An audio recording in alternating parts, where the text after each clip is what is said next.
Greenwald, the director of the Vanguard, and I'm very excited for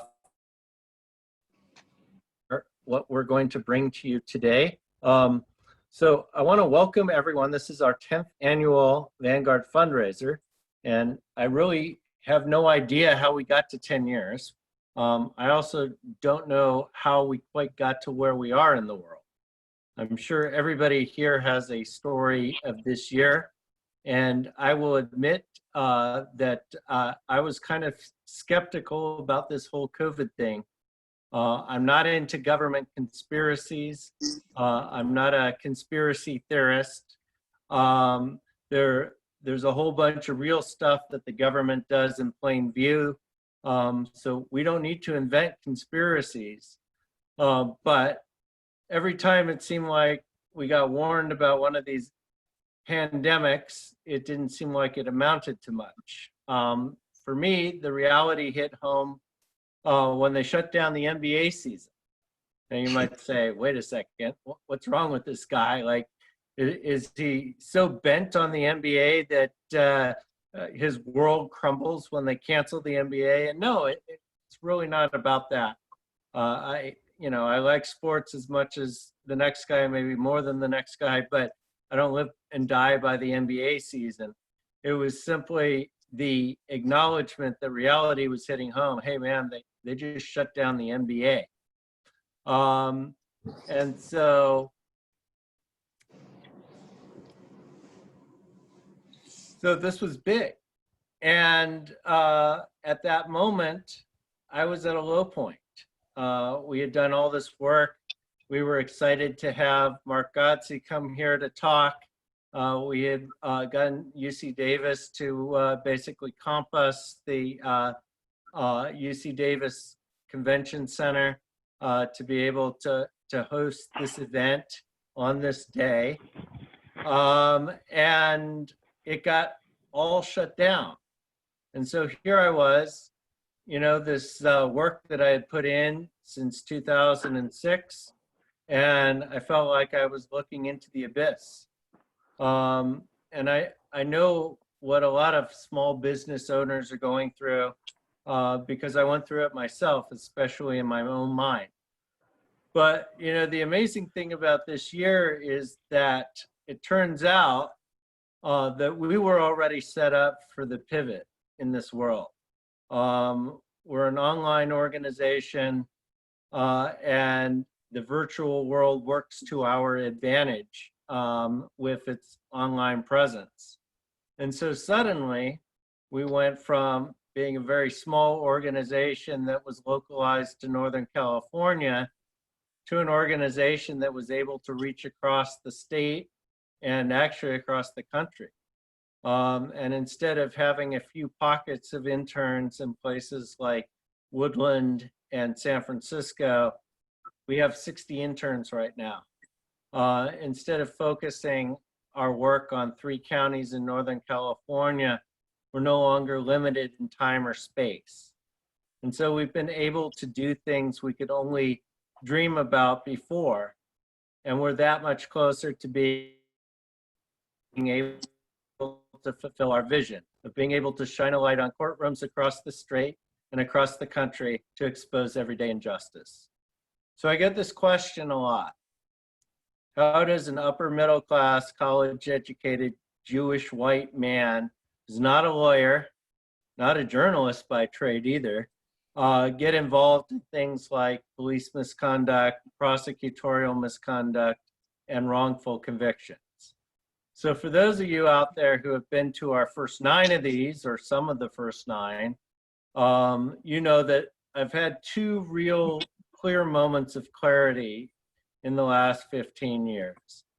One of those led me to start the Vanguard in 2006, and the other led me to create the Court Watch Project in 2010. So I'll briefly tell you the story of Ajay Dev. It was about this time in 2009 when I got a call from a family to go out to their home east of Sacramento. Their loved one had been convicted of a horrific crime, and they didn't think he had done it. And at this point, I didn't honestly know what a wrongful conviction was. I had heard about the Innocence Project, and here we had a really horrible story.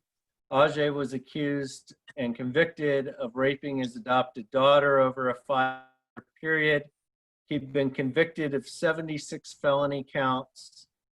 I listened to the family's story, but I was skeptical. But I did agree to go to court, and I watched his sentencing hearing.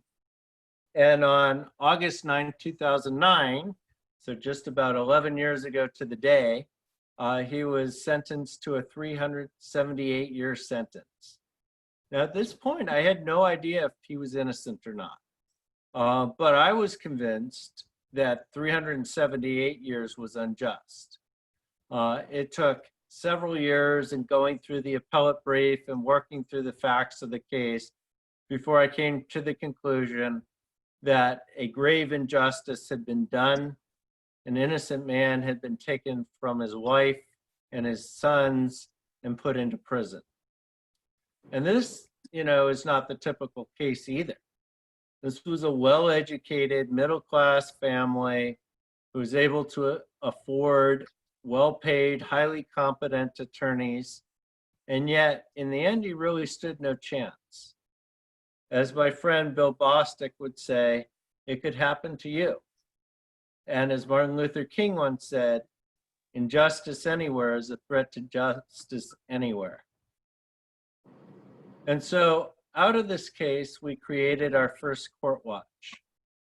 And it doesn't resemble what we have today. We had 5 interns. We were meeting at the Davis Roundtable Pizza because we didn't have any office space.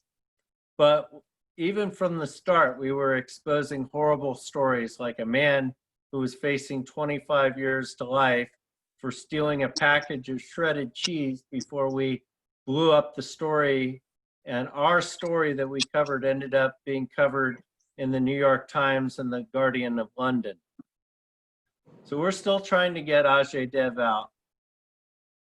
His petition for habeas got him an evidentiary hearing, but that's been on hold for the last almost year now, thanks in part to COVID, but also in part to more prosecutorial misconduct from the DA's office.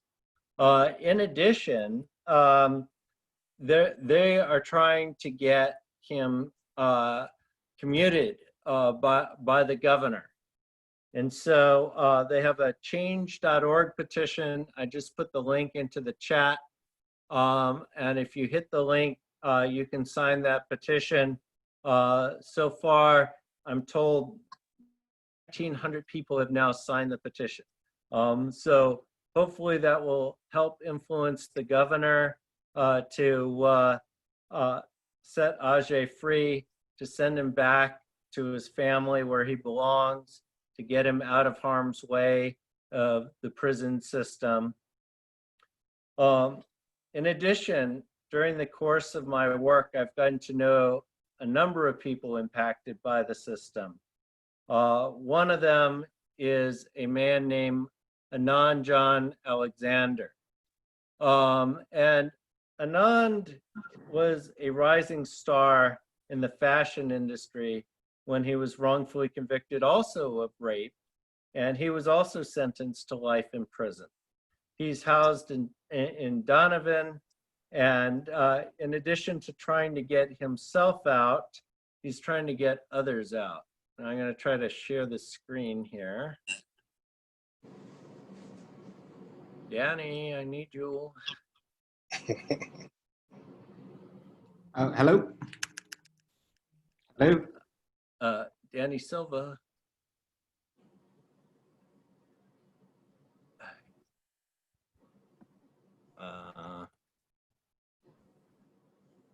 Okay.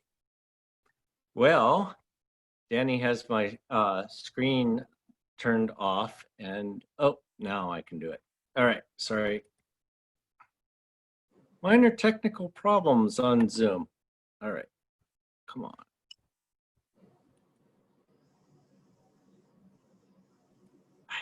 There we go. All right. Hopefully that's actually visible to people.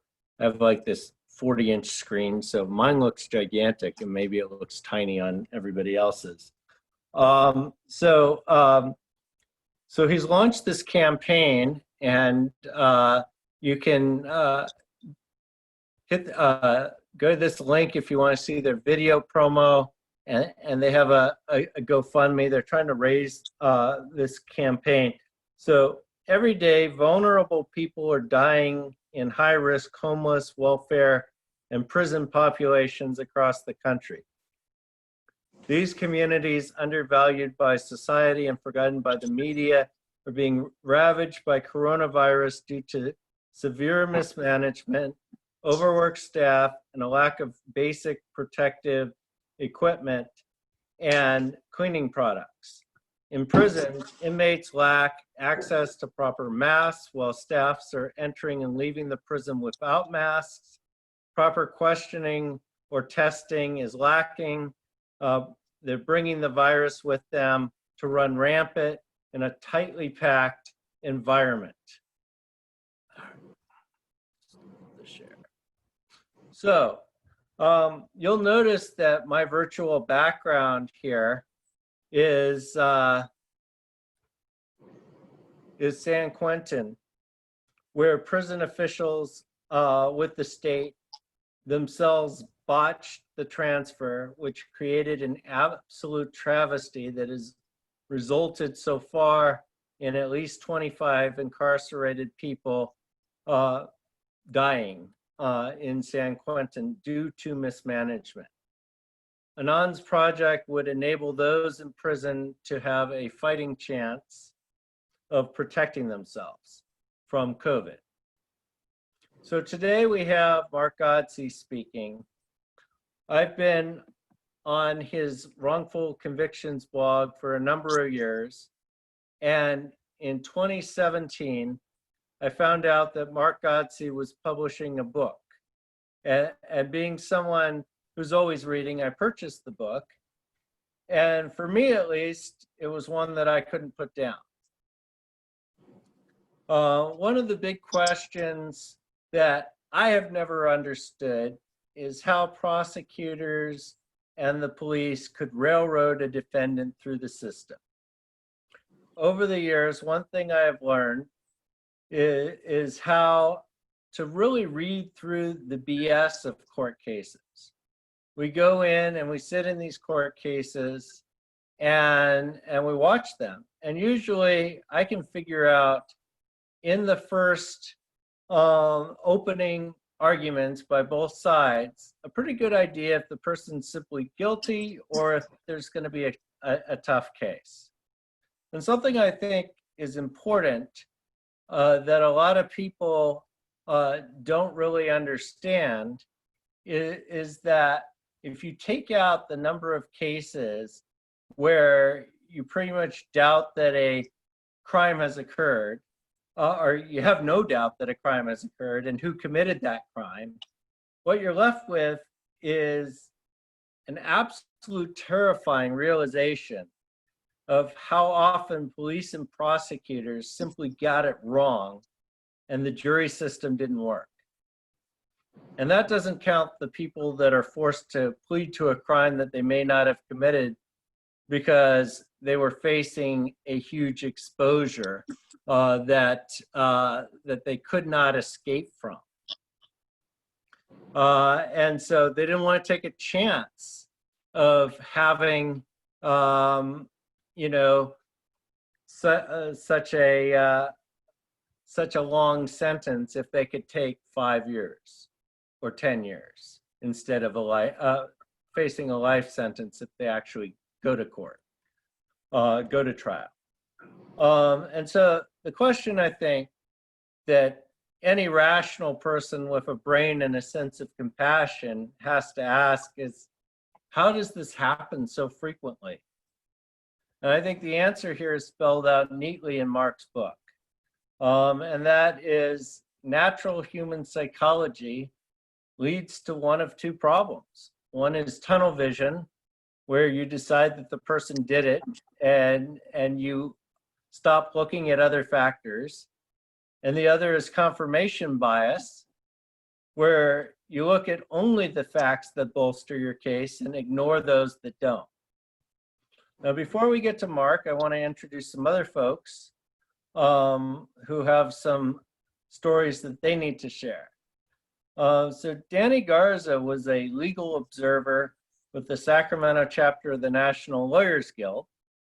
And at the recent protest in Sacramento, dressed in a green legal observer cap, a police officer pointed his gun and fired a rubber bullet at him, striking him in the head. He's the vice president of the board of directors at the National Lawyers Guild, which is one of our big sponsors and partners with our Court Watch. So I want to welcome Danny Garza. Hello. Thank you. I had a PowerPoint to go with what I'm going to talk about. Can we get that up, or can I screen share? Yeah, hold on. All right. So here is that. All right. Yeah, my name's Danny Garza. I'm going to talk about what happened when I was shot, show you the video, and then show what the methods and tools are of police accountability that we have right now to use, how I'm using that in my present case, how it's ineffective, and which path we should go to move forward. And I'm still suffering from a concussion, so excuse me if I have any pauses in my speech or if I stop or get confused. I'm still having significant problems with my brain from the shot to the head. Could we go to the next slide, David? All right, so as David said, I'm the current vice president and a founding member of the Sacramento chapter of the National Lawyers Guild. I started my activism and my role in social justice at Occupy Wall Street in New York City. I was one of the original organizers there. I was there on day one. I was a legal observer at Standing Rock, among many other actions. I've been arrested numerous times being out there. I'm a Navy veteran. I served 6 years in the US Navy. I did 2 deployments on the USS Nimitz. When I got out of the military, I became very anti-war. I'm an anti-war activist. I'm a member of About Face, formerly known as Iraq Vets Against the War. That inspired me to seek law as a profession. I got my bachelor's degree in legal studies from Chapman University. I got my law degree from Lincoln Law School, and I currently work at a civil rights law firm here in Sacramento, where we specifically handle police excessive force cases. So that's what I do for a living. Can we go to the next slide?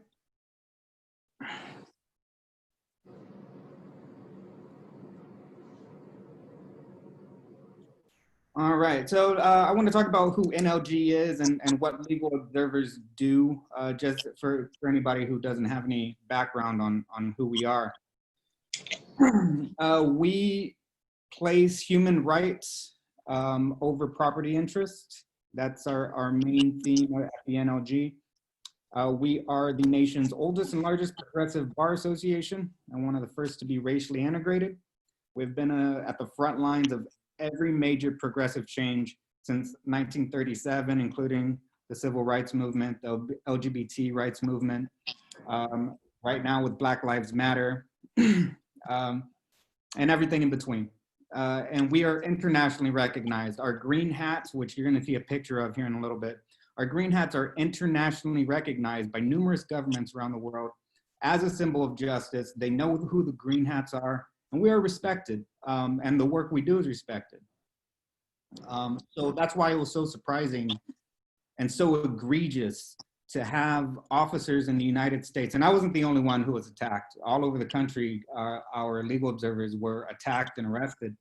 And it makes it even more egregious that countries that we consider, or our government considers intolerable, intolerant, and against justice, they respect us a lot more than our own country.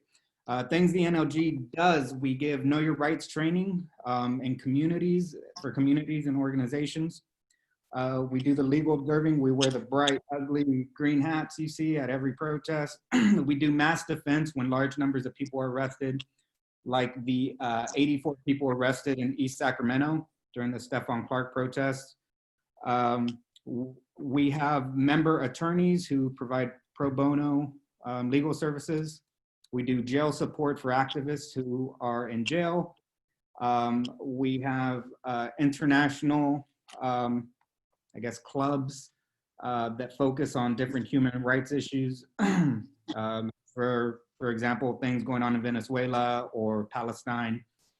And we do ballot observing in different countries to make sure they're having fair elections. So that kind of gives you a large picture of what we do. Can we go to the next slide?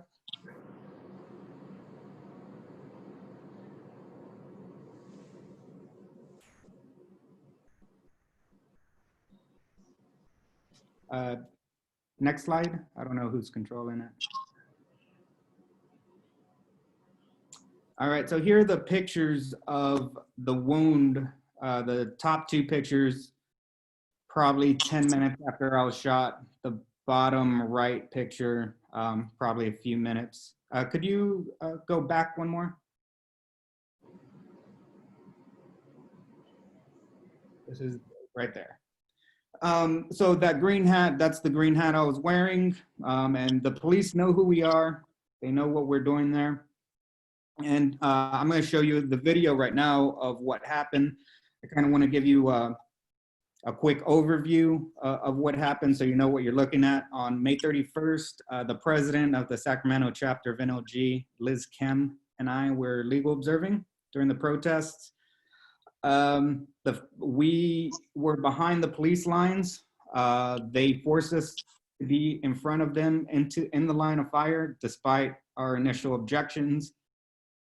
Someone, about a half hour later, someone threw a water bottle at the police line. I was about 30 feet in front of them, and I had a camera in each hand. I was wearing a green hat. I was wearing a gas mask because they were shooting tear gas at us. And they shot me in the face from 30 feet away, knowing there's no way I could have thrown anything. I have a green hat. I'm a non-participant. I have the same rights to be there and film as the press does. So it was really surprising when they shot me. I was wearing a gas mask at the time, and where the projectile hit me right here, there's actually two layers because it folds over to form the seal, and then it comes out in front to actually form the mask. And it hit me right in that spot. So there's two layers of rubber where it hit me, and that likely saved me from having my skull fractured. Another person who was shot, that's right before I actually helped drag him off the street. They had their skull cracked and their jaw broken from these projectiles. So I'm very lucky I was wearing that gas mask. After the initial shock of being shot in the face, I returned to the front lines to identify the officer that I believe shot me. If we go to the next slide and press play on that video, we'll be able to see everything I described in a short video. You might want to enable your sound, whoever is controlling this.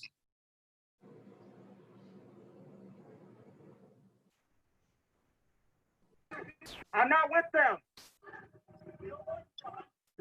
I don't want to be behind you.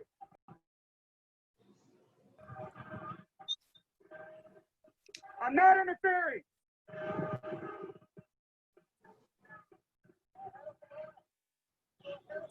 I'm not interfering.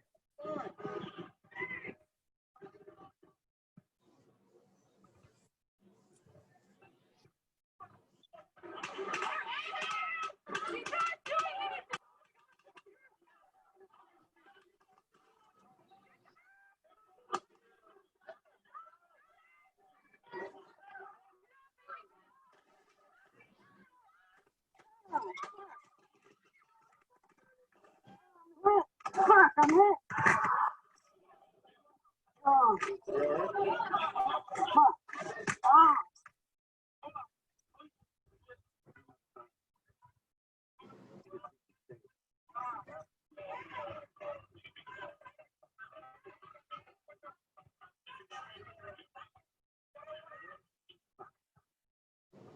Sir, what's your badge number? You hit me in the head. What's your badge number? Hey, what's your badge number? Excuse me, with the rifle. What's your badge number? You, what's your badge number? One more time. 1011, thank you.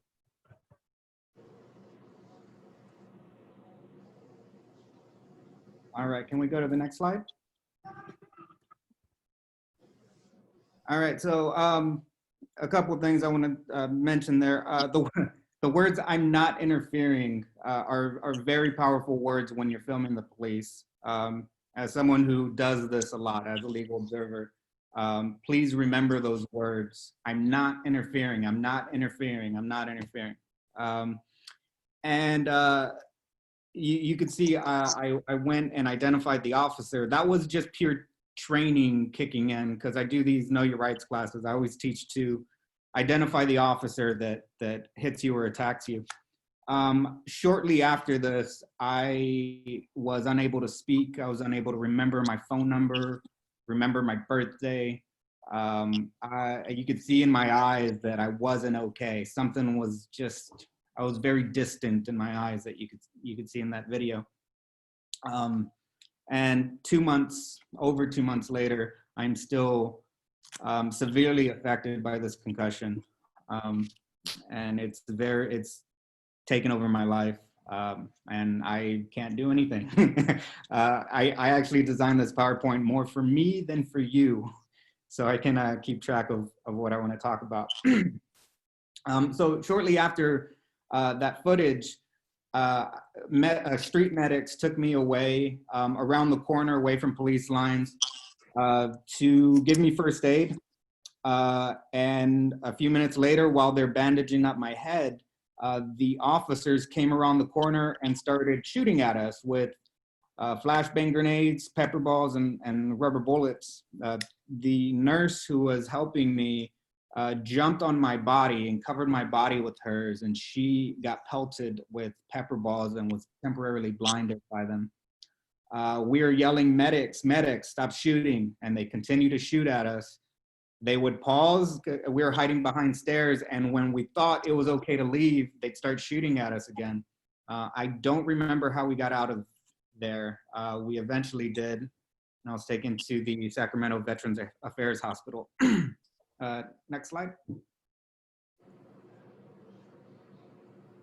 So I want to talk about the 3 ways to hold police accountable. And I want to give you the real world example of what I'm doing, and how I'm doing this and how I'm following this and how it's inadequate and what needs to change. So there's 3 different levels of accountability. You have your administrative, which is internal affairs. You have your civil courts, civil rights, and criminal courts. Those are the 3 ways you can get justice. Next slide. So here is a quick screen grab of part of my complaint to Internal Affairs, where I try to kill 2 birds with 1 stone. It was a citizen's complaint, which goes to Internal Affairs for them to investigate administratively. And I also asked for the arrest of the officer within the same complaint. So those are 2 of the prongs I was talking about earlier, administrative and criminal.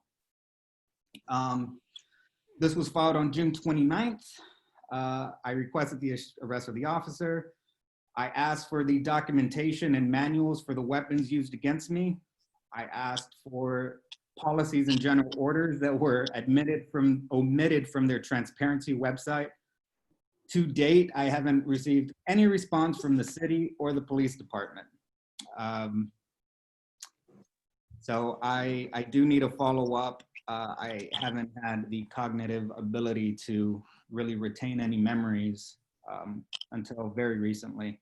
So it's something that I need to do that I haven't been able to. But you can see some of the criminal allegations that I'm alleging here.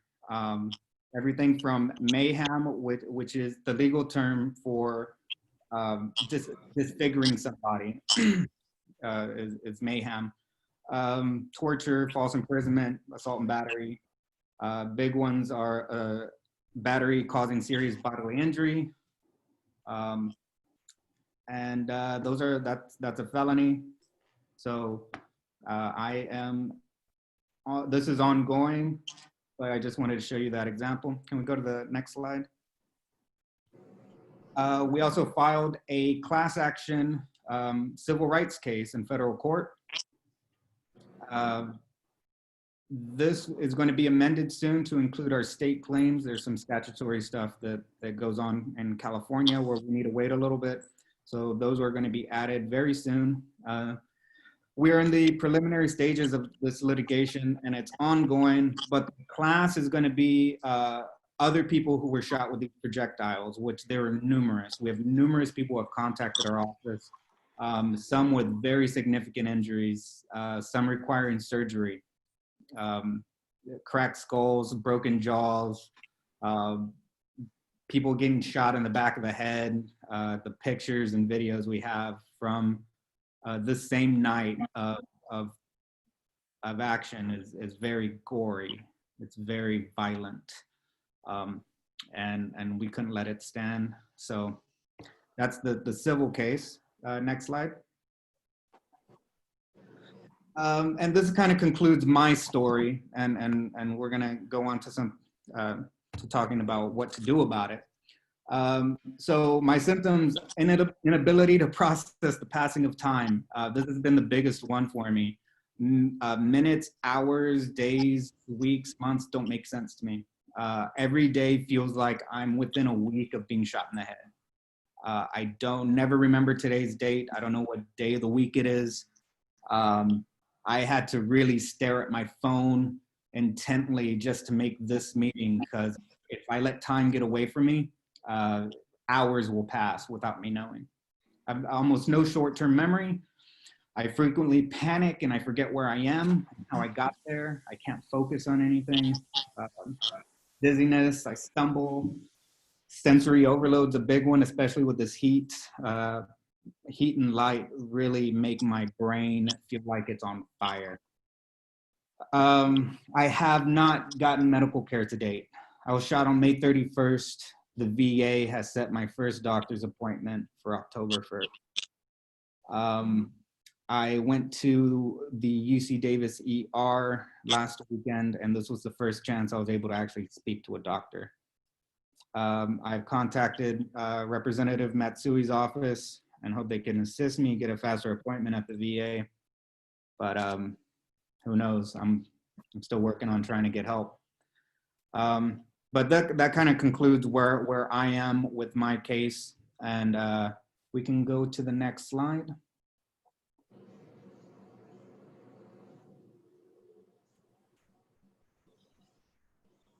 One more back. I think you did 2 slides there.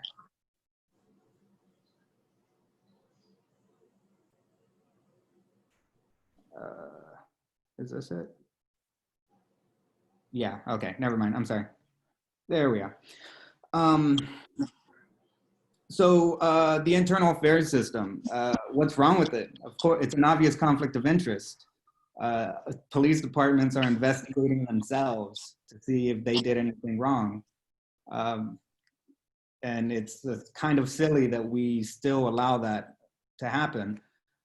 Investigations are kept secret. And when we do get them through discovery and legal cases, they're usually kept under protective orders, meaning we can't share them and we have to destroy them once the case is concluded. In some cases, we try to fight those protective orders. Sometimes we're successful, sometimes we're not. In California, we have the Police Officers Bill of Rights, which states that IA records are purged after 5 years. So anything more than 5 years old, nobody knows about. That gets deleted, no one can hear about it. We have a revolving door of bad officers. If an officer is fired or if they quit because they're about to be fired, they go to the department right next door and they get hired like nothing happened. And that's an issue. We have these officers just going from department to department to department to department. And from what I've seen working in civil rights and writing and submitting numerous of these citizens' complaints to internal affairs, the way this works is they don't have a problem punishing an officer for coming in late or taking too long of a lunch or things like that. But when it comes to a complaint from civilians against officers, they really try to shield them. They try to shield their officers from external complaints coming into the department. And that's where things get really, like, you know. So one idea that's been passed around through civil rights attorneys that hasn't really gained a lot of traction, I don't know why, but police licensing. Attorneys are licensed, doctors are licensed, barbers are licensed, yet the person or the people we put in charge to enforce the law on the street and to carry weapons, they're not licensed.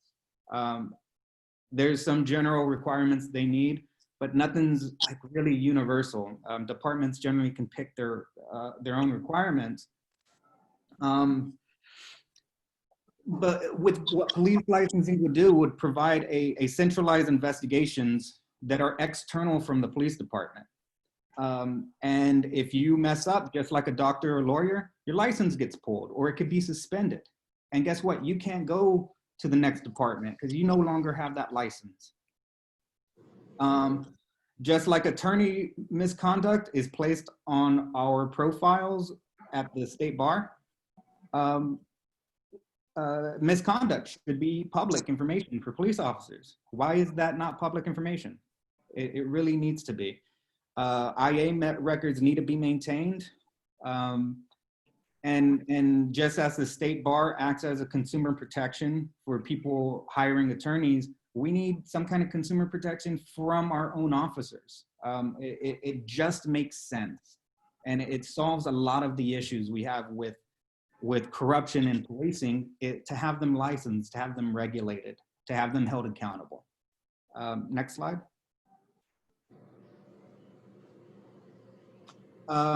So the other issue, now we're talking about civil courts and civil rights. We have an issue with qualified immunity. This is a legal doctrine that requires that a court previously clearly established that an action is unconstitutional. And if there isn't a clear-cut case on point, they will say you cannot sue this officer because they didn't know it was against the Constitution to do this. And it's absolutely ridiculous. It's silly. The cases that are coming out right now are silly. The Supreme Court has never gone against qualified immunity. And it's growing into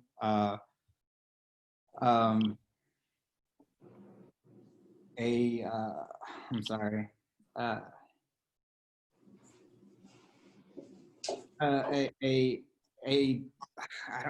forgetting the word, I'm sorry, forgive me, but a pure immunity, not a qualified immunity, but an immunity. I'm forgetting the word right now, I apologize.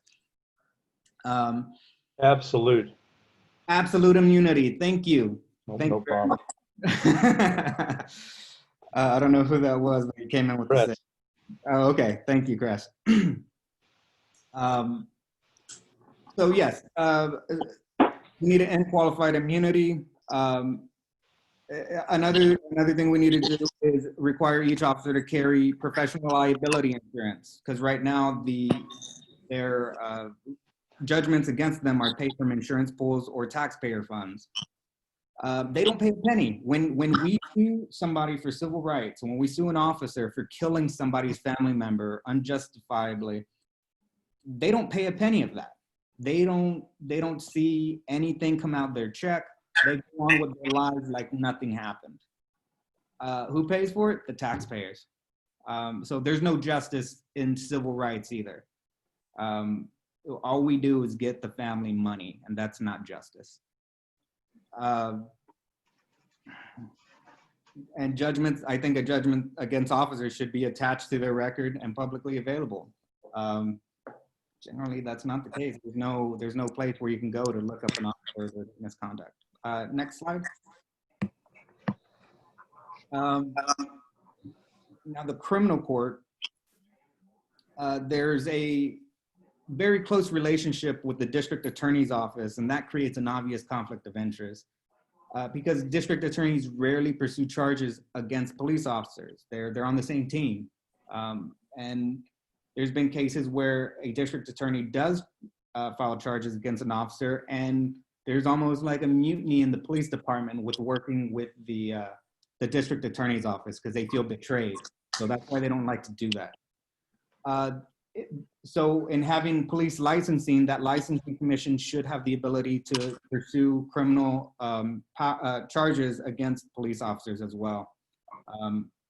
That's another idea that needs to happen. It needs to go outside the district attorney's office because having them be the arbiters of who's going to be indicted, it just doesn't make any sense the way we have it set up right now.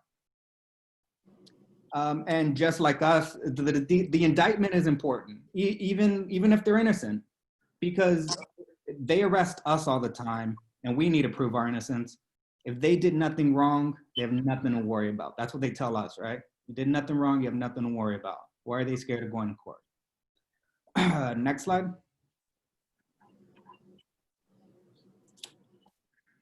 So this is just a quick talk. I just wanted to cover some quick points. But we need police licensing. Every state should have their own licensing, just like we do with doctors and the state bar for every state. We need police licensing in every state. It'll close the revolving door of officers, bad officers going from department to department. It would give another way to prosecute officers in criminal court. They need professional liability insurance, just like doctors and lawyers do. We need to end qualified immunity and make discipline records public. I think if we followed this path, it would lead to a lot more fair system in law enforcement. Next slide.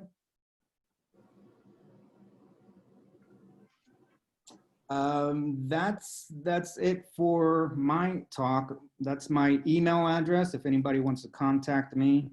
And if anybody has wants any more information about the National Lawyers Guild or wants to schedule a Know Your Rights training or wants to give another organization our information for a Know Your Rights training, for legal observing, for anything you need from us, you can go to our website. You can contact me as well through that website. And it looks like there's a lot of comments that I missed. I don't know if there's any questions in there. But I'll go ahead and pass it back to David. Thank you, Danny.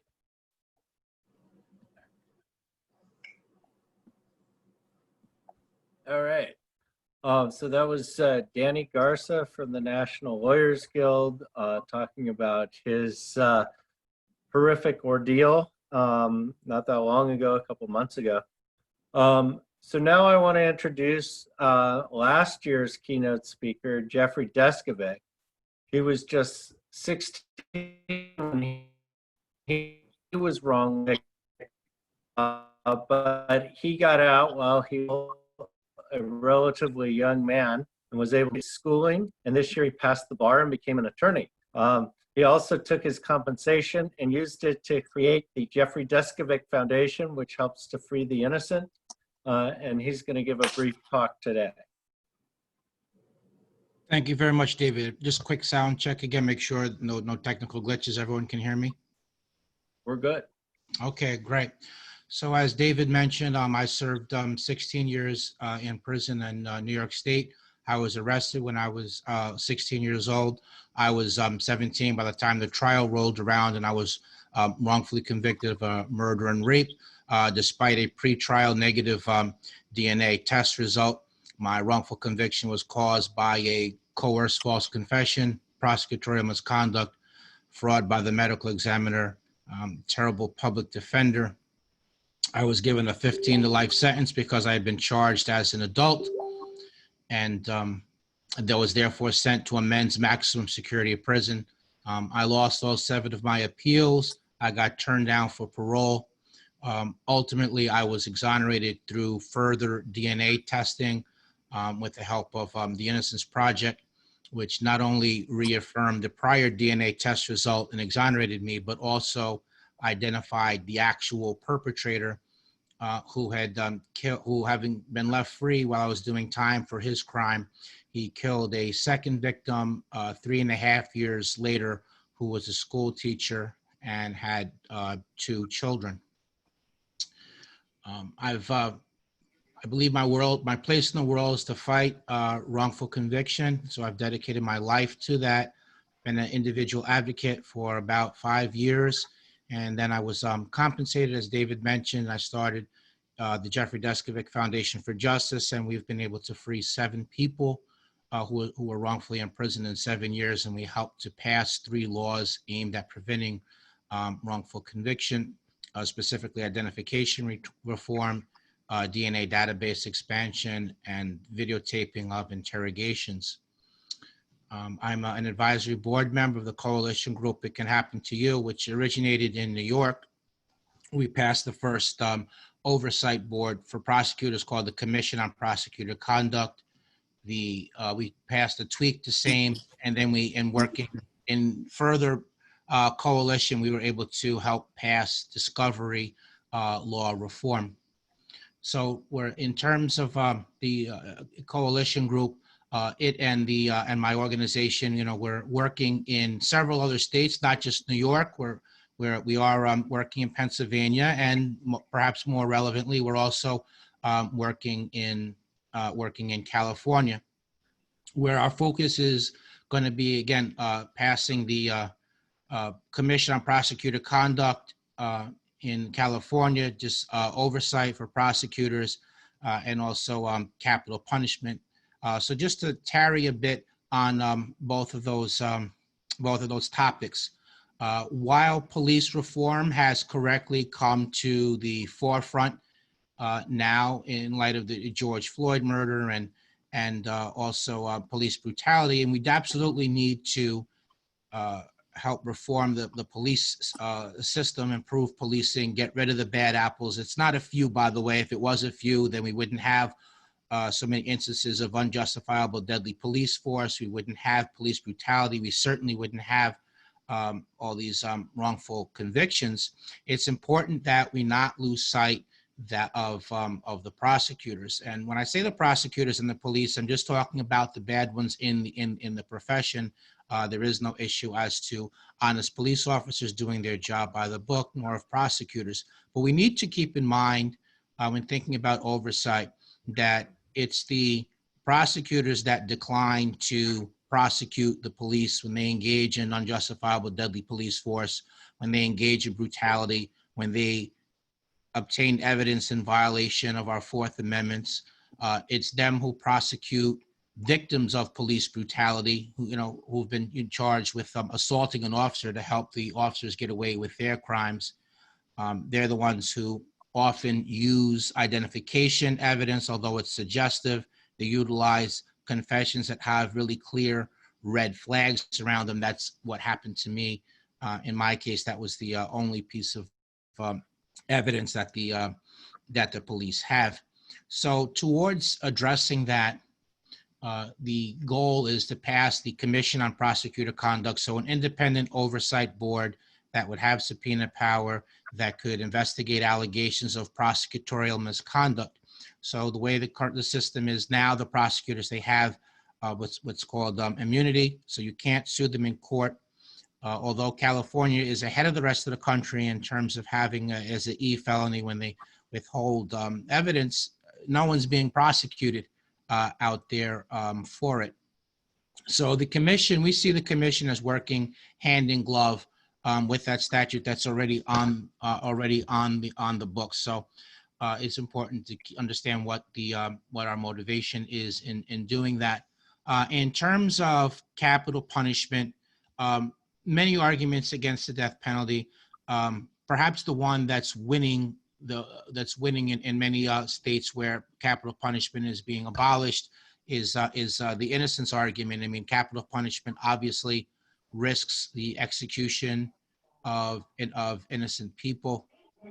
You know, California, there's, you know, people on death row. Kevin Cooper's been waiting for a long time on death row simply to get DNA testing. On October 9th, we are having a virtual, it can happen to you, with the Jeffrey Deskovic Foundation. We're going to be having a virtual event, October 9th, the summit. We are hoping to continue to build our coalition. The coalition is made up of exonerees, people falsely accused but acquitted, criminal justice reform organizations, individual advocates, friends and family of people who allege they're wrongfully imprisoned, formerly incarcerated people, and just everyday concerned citizens. So our tent's pretty big. Working in coalition, we get a consensus. There's, you know, everyone can participate to the level that they're able to, and in more meaningful ways sometimes than is possible just through the nonprofit model, where pretty much you just have to be a volunteer there, but you know, the organizations have limited capacity to do that. So we give a home for everybody to come to. The era of going it alone, you know, which was the case for quite a long time. I mean, that's proven to mostly be ineffective in coming together and working together, focusing in on one or two issues that we work on collectively, where we get consensus. And then as far as all the other issues that we're all individual organizations are pushing, just supporting each other in that, just through memos of support, issues like that. So, I mean, you think about when it comes to wrongful conviction, there's many elements of the system that are working together. It starts on the police level, the prosecutorial level, judicial level. I mean, very seldom do judges keep out coerced false confessions or identifications that are made under suggestive conditions. The appellate judges are not very good at catching and correcting wrongful convictions. If they were, the average length of wrongful imprisonment wouldn't be 14 years. It wouldn't be the case that by the time most people are exonerated, their appeals have long since been exhausted. And when you look at the case narratives in cases that have ended in exoneration, when you go to the National Registry of Exoneration, when you go to the Innocence Project and you read the case history, what happened in the case prior to that defining moment that resulted in exoneration, you see that there were plenty of red flags along the way, plenty of places where these injustices could have been could have been stopped at any number of junctions, including the appellate level. So, you know, there is the judicial complicity in that, the maddening focus by many judges on proceduralism rather than substantive justice. What I mean by that is I lost my habeas corpus petition because my lawyer was given the wrong information on the filing procedure, which resulted in my petition arriving 4 days late. And the court viewed that as more important, and I lost my case over my innocence argument, which included the DNA. Lastly, we can't leave out that bad lawyering is a major cause of wrongful conviction.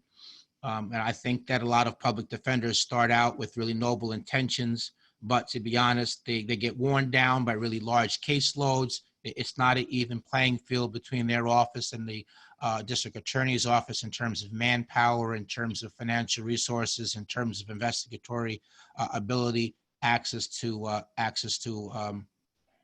experts. You know, and some of the public defenders, they're really not very good. I mean, that's why they're not in public practice. Now, there also are good attorneys there, but I think that they get worn down, some of them, and there isn't but much time to focus. If you think about one public defender representing 100 people at a time, I mean, people have gone to college. Could you handle 10 classes at once? Could you handle 100? I mean, I know I can't. I have a law degree. I have a master's before that. There's no way I could handle 100 courses, much less 100 cases where someone whose life is at stake. So I guess my point in saying that is many aspects of the system breaking down, working together, not able to do their job. And as a result of that, injustices happen. And we all need to work together on any level that we can, you know, different forms of advocacy. And so with that, I'm going to sign off. And I'm really proud to be associated with Davis Vanguard. I was the keynote speaker last year. We continued to work with them the last year. I want to plug the series that Davis Vanguard has been featuring, the series Looking Back, where articles that I've written years before, originally with the Westchester Guardian, the Davis Vanguard has been publishing them weekly. And those articles apply nationally as well as in California, not simply in New York where I was there. So look, court watching is very important. I'm really excited about tonight's event. I mean, Mark is like incredible. The Ohio Innocence Project, they win a lot, man. It's so hard to achieve an exoneration. So many parts of the system working against you. So I'm happy to have played my part, and looking forward to, continuing to work with the Vanguard this year. And listen, probably until I drop dead, David. Okay, so you're stuck with me. So thank you very much, everybody, for listening, and I really appreciate the time that I was given to, add a little bit to tonight's event. Thanks, Jeff. That was Jeffrey Deskovic. Just briefly, want to mention that the Vanguard is a 501c3, and we rely heavily not only on these events to pay our bills, but also on monthly subscribers. We have a daily newsletter, Everyday Injustice, that brings you our daily news and exclusive commentary. And we also rely on people who make monthly donations. We have set the standard at $10 a month, but we have some people that go up as high as $100 or even $300 a month, and some people that can only afford $3 or $5. And the great thing is it all adds up. So I've put a couple links here in the chat that didn't come out. I'll try it again. A link to our newsletter and a link to our monthly contribution page. And anyone who's interested can sign up and check us out. In addition, I want to quickly thank a whole bunch of people that made this event possible, and also the daily operation of the Vanguard possible. So first of all, we had 60 sponsors for this event.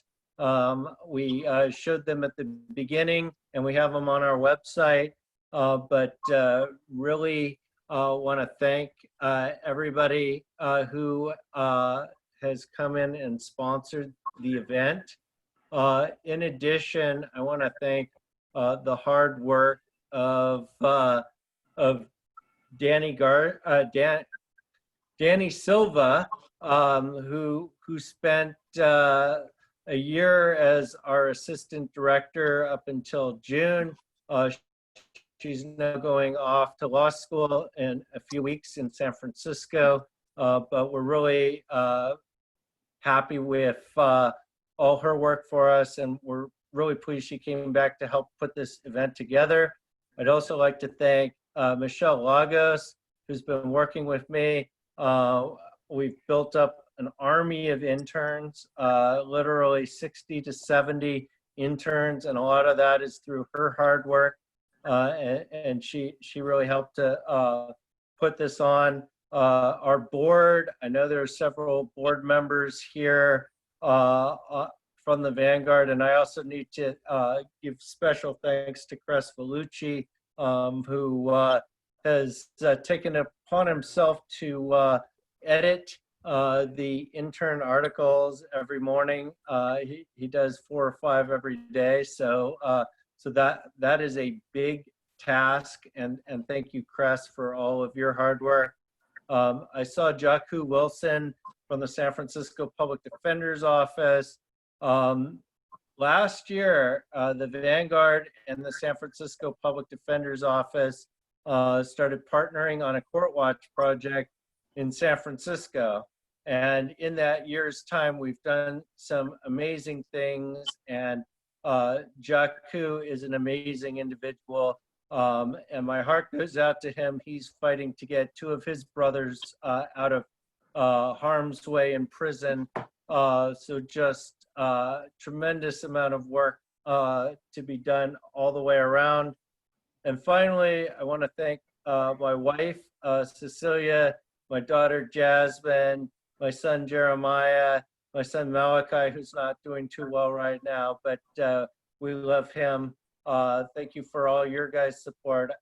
You know, this is not a 9-to-5 job, and so there is no way that any of this could happen without the support of my family. With that said, I want to move on with our program. So when I read the book Blind Injustice by Mark Godsey, I was absolutely blown away by the book, and I was absolutely committed to the idea of bringing Mark to Davis to one of the events. I got close, but he didn't quite get to Davis this year thanks to COVID. Nevertheless, the first 2 years I attempted, we weren't able to make it happen. But when Mark contacted me in December and wanted to come out this summer, I was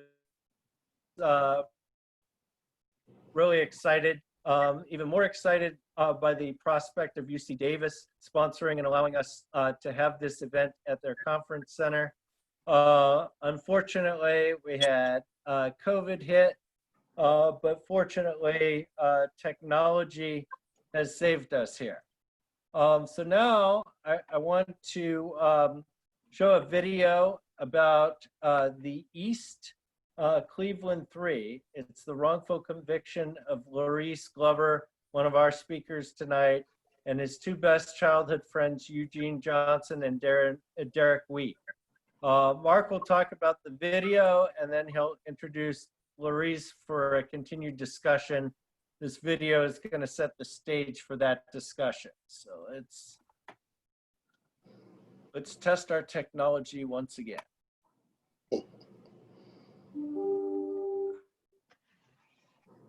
Yeah, closed the door.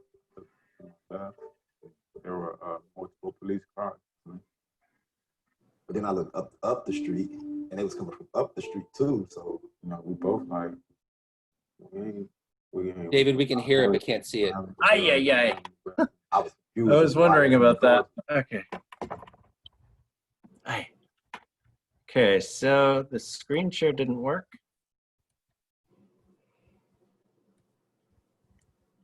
There we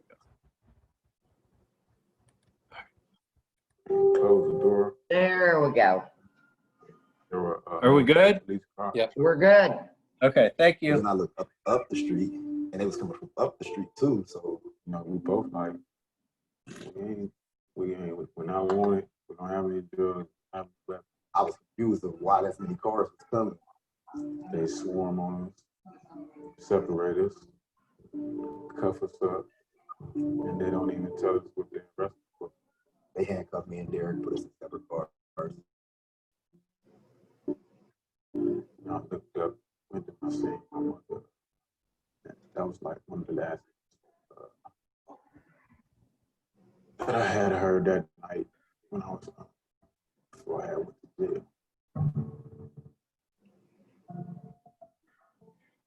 I got a phone call. Eric father and was arrested. Telling me to come up there and talk. So I didn't know at the time what was really going on.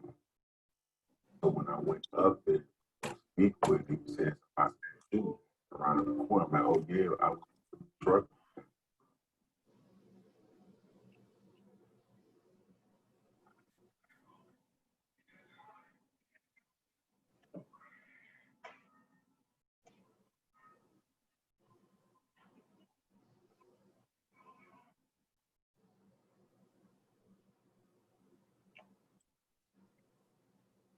David, you can't really hear it. Do you want me to try to share it on my end?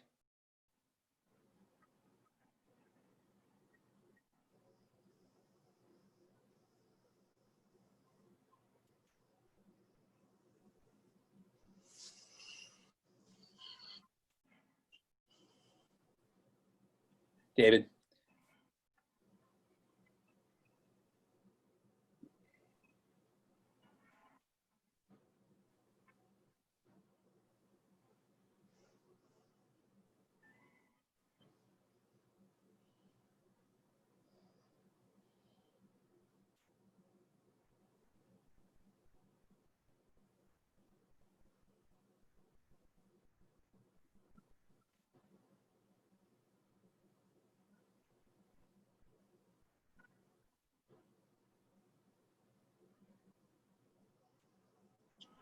I'm unable to hear anything.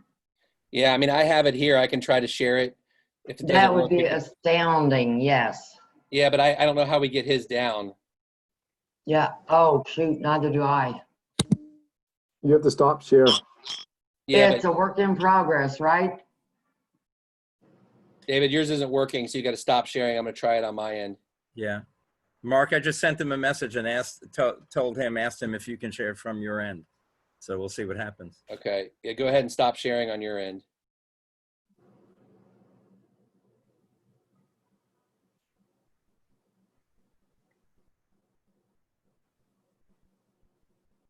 Also, you're muted, David. Okay, sorry about that. For me, Right. it says host has disabled participant screen sharing. So it's not allowing me to share. So let's see here. Hold on. I will switch it over to you.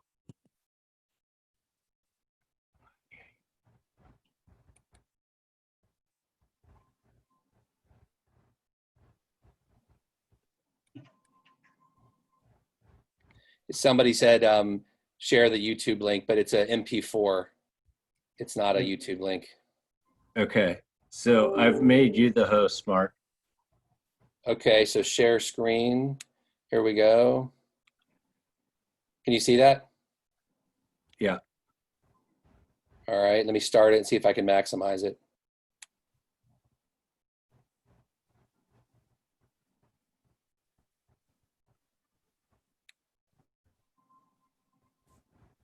Can you hear? Well, this is the end. Hold on. Yes, I get out and Yeah. close the door. I look to my left. much better. Multiple police cars coming. But then I looked up the street, and they was coming from up the street too. So You know, we both like, we're not wanted. We don't have any drugs. We don't have any weapons. I was confused of why that many cars was coming. They swarm on us, separate us, cuff us up, and they don't even tell us what they arrest us for. They handcuffed me and Derek, put us in separate cars.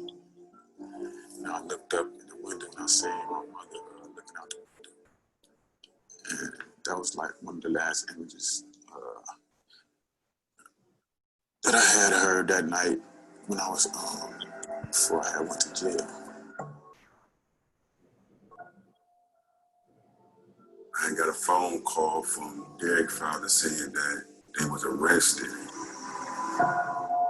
He was telling me to come up there and talk to him. So I didn't know at the time what was really going on. So when I went up there to speak with him, he was saying something about some shooting happened around the corner. I'm like, oh yeah, I was in the truck with them, and we saw the shooting. And first he was saying that, well, we talked to your friend Derek, and that's not what he said. And, you know, they was telling me that they had 30 witnesses. Yeah, 15 eyewitnesses that was putting us at the scene and said that we had killed the guy. Yeah, that's when they try to make it seem like they had witnesses against me, saying I shot somebody. Saying Laurese and G was saying totally different things, saying that it was me and everything like that. And I just kept telling them what I knew.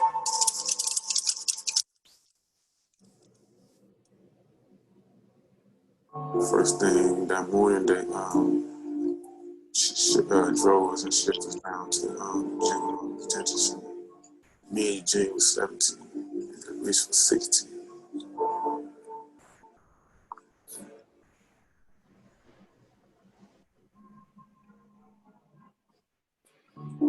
The state's case of trial was two things. There's the testimony of Tamika Harris, who was the 14-year-old girl who said that she'd seen the shooter coming from behind Laurese's truck. And that it was also gunshot residue that they had supposedly pulled from both the outside of the truck and from Derek's sleeve and one of Eugene's gloves. Whenever you fire a gun, there is what's called primer that ignites the gunpowder. That primer is made up of elements you don't see very often in nature: antimony, barium, and lead, and they're fused together as part of the process of firing a round.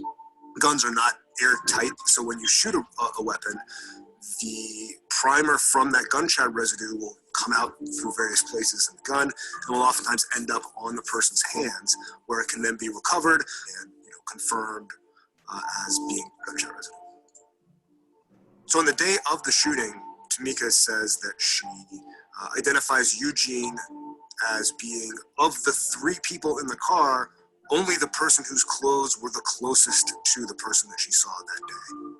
Initially, that was all she said, and in fact, when she was asked at first whether she could identify the shooter, she noted that she wasn't wearing her glasses.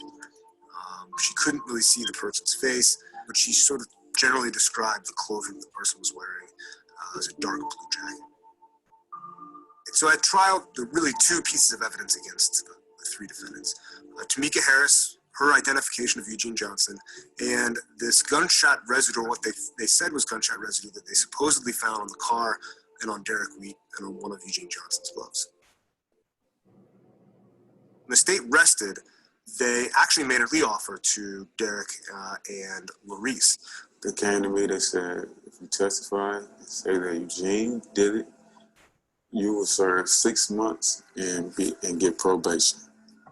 And they told Laurese if he testified against Eugene that he would just walk because he had no record. Telling me if you testify on Eugene, they said they would let you go home today. So I'm like, no, I can't do that because, we innocent.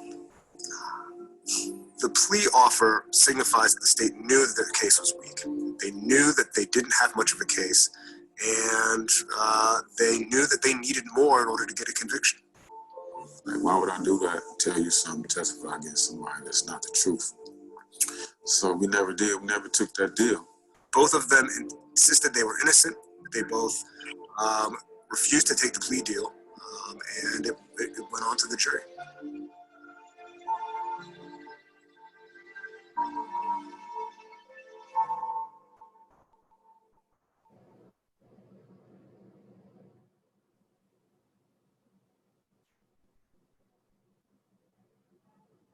I always thought that all of this would get corrected on appeal, and once the appeal went through, we'd get out. That never happened. We went through appeal after appeal, and 1 and 2 years turned into 5 years, 5 years turned into 10 years, and I don't know, it just started looking bad. They had us going to solitary confinement every year when a crime, allegedly happened. We supposed to think about what we supposedly done. To be locked up for something you didn't do, every year gotta go to solitary confinement. I think that was kind of like my darkest moment.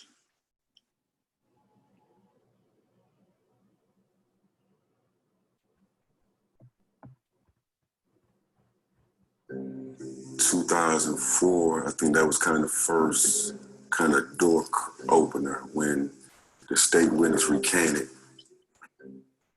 She started thinking about the evolution of her testimony. She started thinking about what she actually saw that day. And she felt, I think, guilty about having exaggerated her testimony at the time of trial. She said that she felt pressured by police. It's understandable. She was 14 years old. She's trying to do the right thing. She has police and prosecutors telling her this is the right thing to do. She has police and prosecutors saying, we found the car that the shooters came from. We found the 3 guys. Which of these 3 is it? They were never asking her questions about whether she was sure that this was the shooter. It was building up her testimony as much as possible. And she responded to that pressure. So the Judge Russo, I granted me a new trial, but so the prosecutor appealed to the appellate courts and they overturned it. They were basically saying that the state could have still got a conviction based on the gunshot residue. There was a study done in California where when you take random people from the street swab their hands, confirm that there's no gunshot residue on them. And then you put them in the back of a squad car and drive them around for half an hour, let them out, and then swab them again. You had up to 1 out of 3 of those people end up testing positive for gunshot residue. And the reason being, of course, because the back of police cars are lousy with it, right? And gunshot residue is not something that is like glue. It's a light powder. It's going to, if it's on you, it's going to maybe transfer and get on other surfaces that you're interacting with. So when we started looking into the gunshot residue evidence and find all of these problems, the hope is that that's going to be enough to show that the conviction really, there's not any more support for it. Tamika Harris is recanted. The gunshot residue evidence has serious, serious flaws. These men should not be in prison for this. Ultimately, the appeals based on the gunshot residue evidence problems were unsuccessful.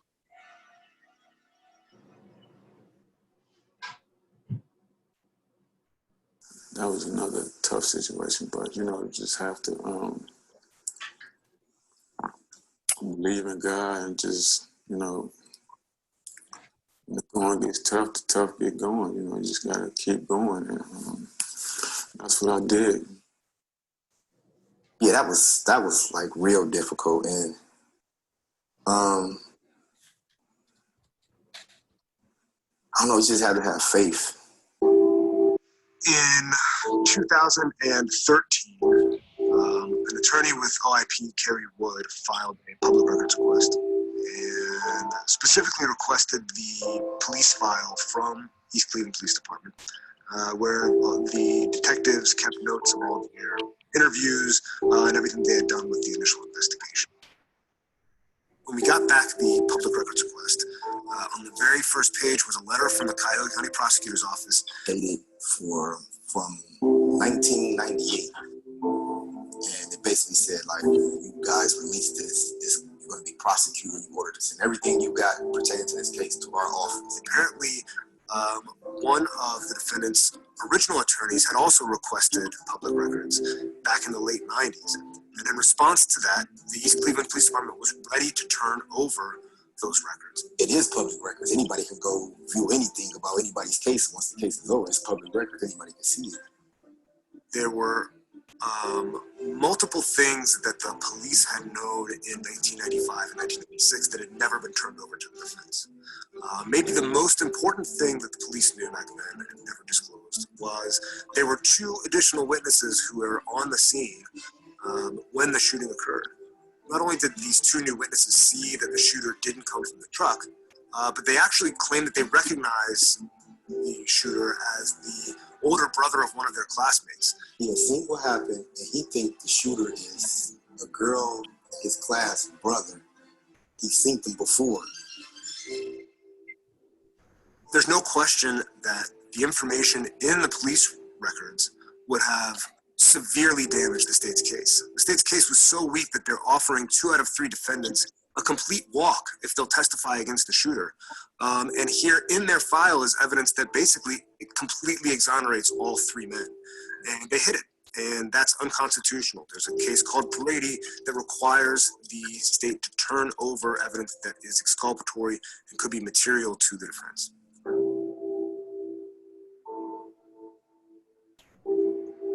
In January 2019, a trial court declared that they were actually innocent, and at that point, the case was over.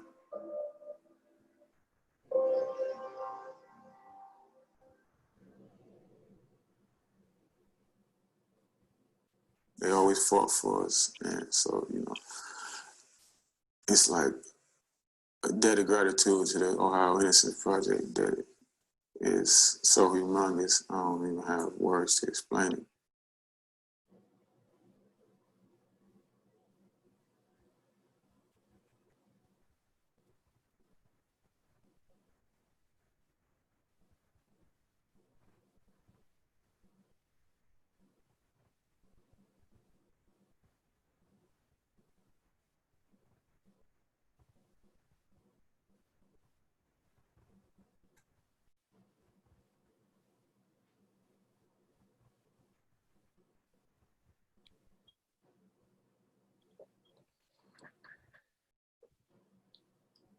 All right, can you guys hear me?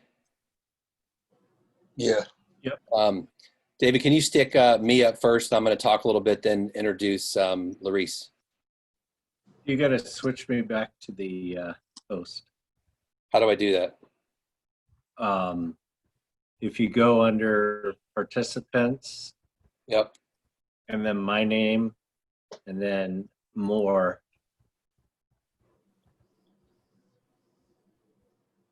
Make host. Yep. Okay, I just did it. All right.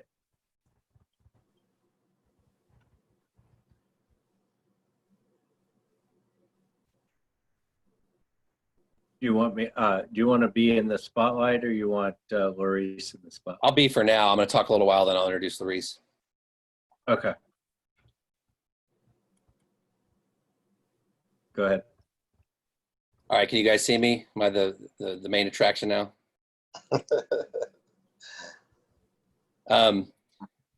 So first of all, thank you all for having me as the keynote speaker this year. I would love to have been there in California, but I'm glad that everybody's doing this in a way to keep everyone safe. And I just want to start off by saying that I appreciate everybody here supporting the Davis Vanguard. I hope that you'll continue to do so in the future because, you know, as an Innocence Project, we're looking at things many years after the fact. And if we want to change the system, what we need is people on the ground observing the court system, pointing out these errors early on. And so this is extremely important, particularly with the decline of investigative journalism we've seen in the past couple of decades. I mean, when I started this work 20 years ago, you could go to the local newspaper, you could find investigative journalists who would dig into these cases, and sadly, that has been erased. And so it's going to be organizations like the Davis Vanguard who are stepping up and filling that void. Extremely, extremely important. So I'm really honored to be here today to support it. So as David mentioned, I wrote a book, Blind Injustice, and what it's about, it goes into all the causes of wrongful conviction, but it's really sort of a memoir. One thing David didn't mention is that I used to be a prosecutor. And that was where all of my court experience was. And I had a very sort of hard-nosed prosecutorial attitude. I eventually, after doing that for about 7 years, wanted to go into academia, be a law professor. And the first school where I got a job had an Innocence Project. And the guy who ran it, the professor who ran it, was on sabbatical that year. And I'm like the new professor, I don't have tenure. And the dean comes to me and says, you got all this criminal investigation background, you're gonna supervise the Innocence Project this year. And I remember just thinking like, oh my God, this is total bullshit. You know, there's no innocent people in prison. Here I've got all these awards on my professor office as a prosecutor. And I remember going to the first meeting, and there were students who had just gotten back from visiting this guy named Herman May in prison, and they were going on and on about he was innocent. And I remember grilling them about the case, and it was a rape case, and the victim identified him, and she had been 100% certain he was the perpetrator. And I remember thinking to myself, you know, this is just complete BS. I mean, these students are just bleeding heart, gullible kids. And long story short, we did DNA testing, and it proved him innocent and identified the true perpetrator. So it was a moment of completely having to eat crow. And it was extremely eye-opening. And so the first chapter of the book is called Eye Opener. It's about that experience. And as I supervised the Innocence Project that year, of course, I went to the national conference, and I met exonerees from all around the country. And by the end of the year, I realized that there's serious problems in our criminal justice system. And I had been in hardcore denial about it. And in fact, then I went to the University of Cincinnati the next year, my home state and my home city. Ohio was the largest state that didn't have an Innocence Project. So I founded the Innocence Project there in 2003. So in 1 year, I'd become a convert. We've now been in operation for 17 years. The video said we freed 28. We've now freed 30 who served 600 years in prison for crimes they didn't commit. We just had 2 more released during COVID. But you know, throughout this time, I'm seeing how prosecutors behave and how police behave, and I'm reflecting back on my time as a prosecutor, the attitudes that I saw, my own personal attitude, and the point is to sort of compare and contrast in memoir fashion. And so I'm going to talk a little bit about that now. A couple of things I want to point out first about the video, and I'm going to use that video and the East Cleveland 3 case to highlight some points before I turn to Laurese. But you know, Danny mentioned in his talk about how the system doesn't really offer incentives to correct police officers and to make them perform and function more fairly. And one of the things he mentions that it's very hard to sue them in civil court. And there's qualified immunity and everything else. And you know, in Laurese's case, Derek, Laurese, and Eugene, they were able to get past qualified immunity and get a federal court to award each of them $5 million against the East Cleveland city, which to date they haven't paid a dime because they're bankrupt. So that's another problem, that even if you get all through all those hurdles, you may not win. And another one of our clients sued the city of Cleveland and won $13.2 million. His name is David Ayers, and they've wiggled and done everything they can. It's been almost a decade and they still haven't paid a dime of it. So I just want to echo that. And I think the East Cleveland 3 case emphasizes that even more. But, you know, one of the things that was completely shocking to me once I had this conversion, I started doing innocence cases, is how the system just simply refuses to admit that it's made mistakes. There's a lot of reasons for that, which I'll get into, but the very first case I had, we had DNA evidence conclusively proving the individual innocent. And I went to court thinking, you know, this is going to be easy. And the prosecution came up with these ridiculous theories. It was a Clarence Elkins case, and there was a grandmother there was a home invasion in the middle of the night. She was raped and murdered, and her 6-year-old granddaughter was spending the night, and the perpetrator had attacked her as well. And we found DNA in the vaginal cavity of the grandmother and on the panties of the little girl. It was the same man on both victims, and it didn't match Clarence Elkins. And so there's only one man whose DNA can be in both of those places on the night of the attack, and that's the perpetrator, and it wasn't Clarence Elkins. We went to court, and the prosecutor came up with this theory that, well, the DNA must not be from the attacker because Clarence is clearly guilty. So what must have happened is that the grandmother, earlier in the day she was murdered, had some sort of contact with a man and heavy handshaking or something, and his DNA rubbed off on her hands. And then she helped the girl go to the bathroom, and that's how the man's DNA rubbed off on the little girl's panties, even though the girl was 6 years old, wouldn't need help going to the bathroom. Then the grandmother masturbated and rubbed the DNA of the man off into her vaginal cavity. So that something like that is clearly what happened here. And I remember sitting there thinking, like, am I on Mars? Like, you know, this is absolutely insane.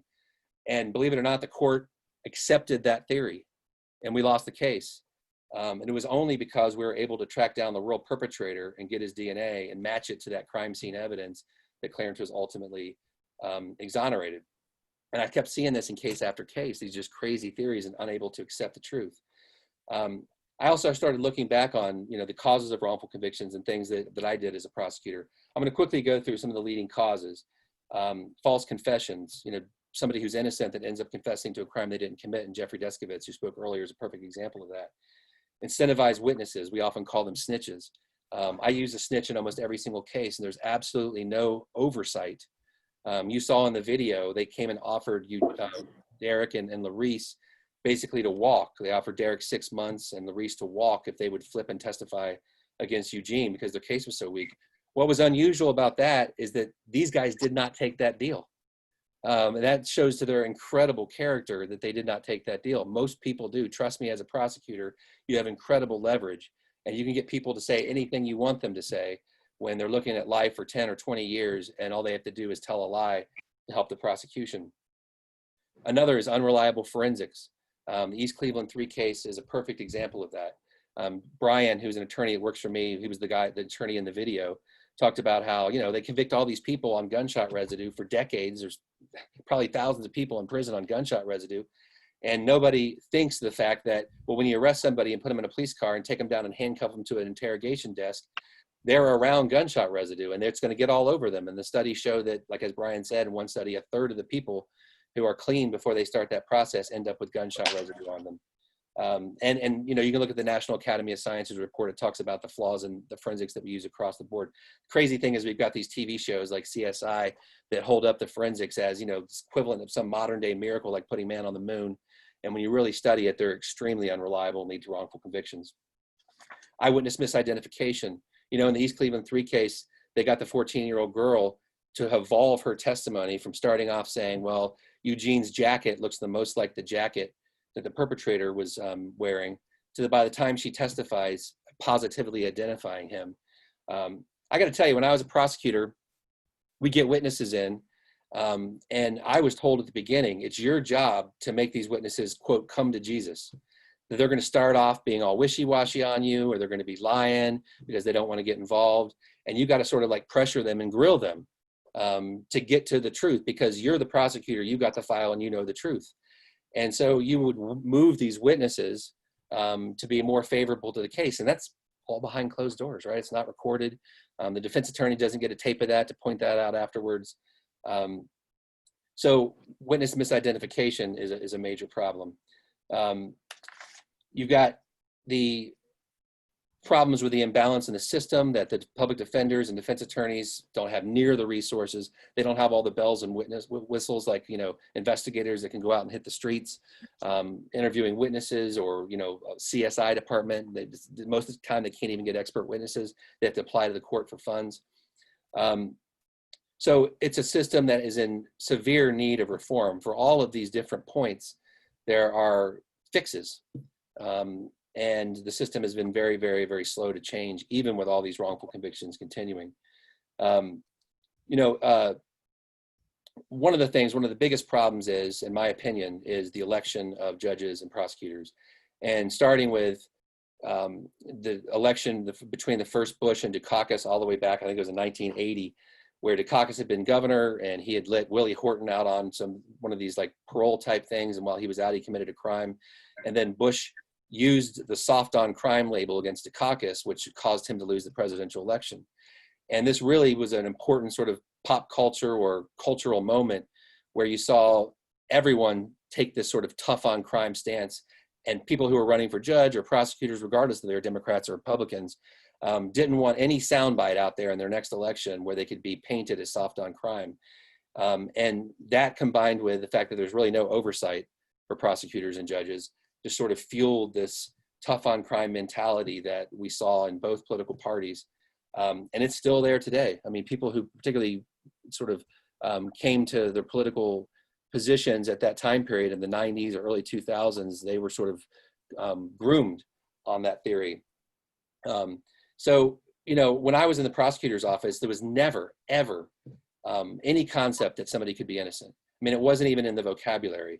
To the extent we discussed the weaknesses in our case, it was only to have somebody play devil's advocate so we could come up with clever ways to rebut that in court. And one of the stories I tell in Blind Injustice is that, the more evidence of innocence existed in a given case, the more the prosecutor wanted to win it. Because then you look like some wizard who pulled some, magic rabbit out of a hat, that you're some superstar, that you were able to win this tough case. It made you look even better.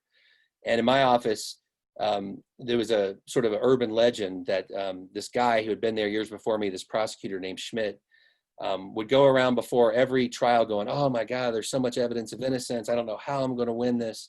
And he would whine and whine about it and exaggerate how weak the case was, so that when he won, he would look really good. And it became like this phrase that if anybody sort of started saying that, they go, "Oh, quit schmitting your case." Right? But it just proves the point of how when there's evidence of innocence, when the case is weak, a prosecutor looks better when they win. And so the culture in these offices is not one that you would expect in law school when you're sitting back and being reflective on what's the right thing, stepping back, what's the objective right answer. It's competitive. It's how do I win? It's what do I do to make this come out in my favor? You saw that in the East Cleveland 3 case.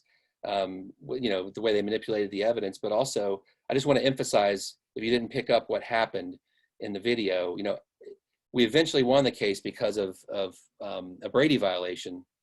And to just add some additional facts, these guys, the East Cleveland 3, after they were convicted, started sending public records requests to the police department repeatedly, saying, "We want the police file."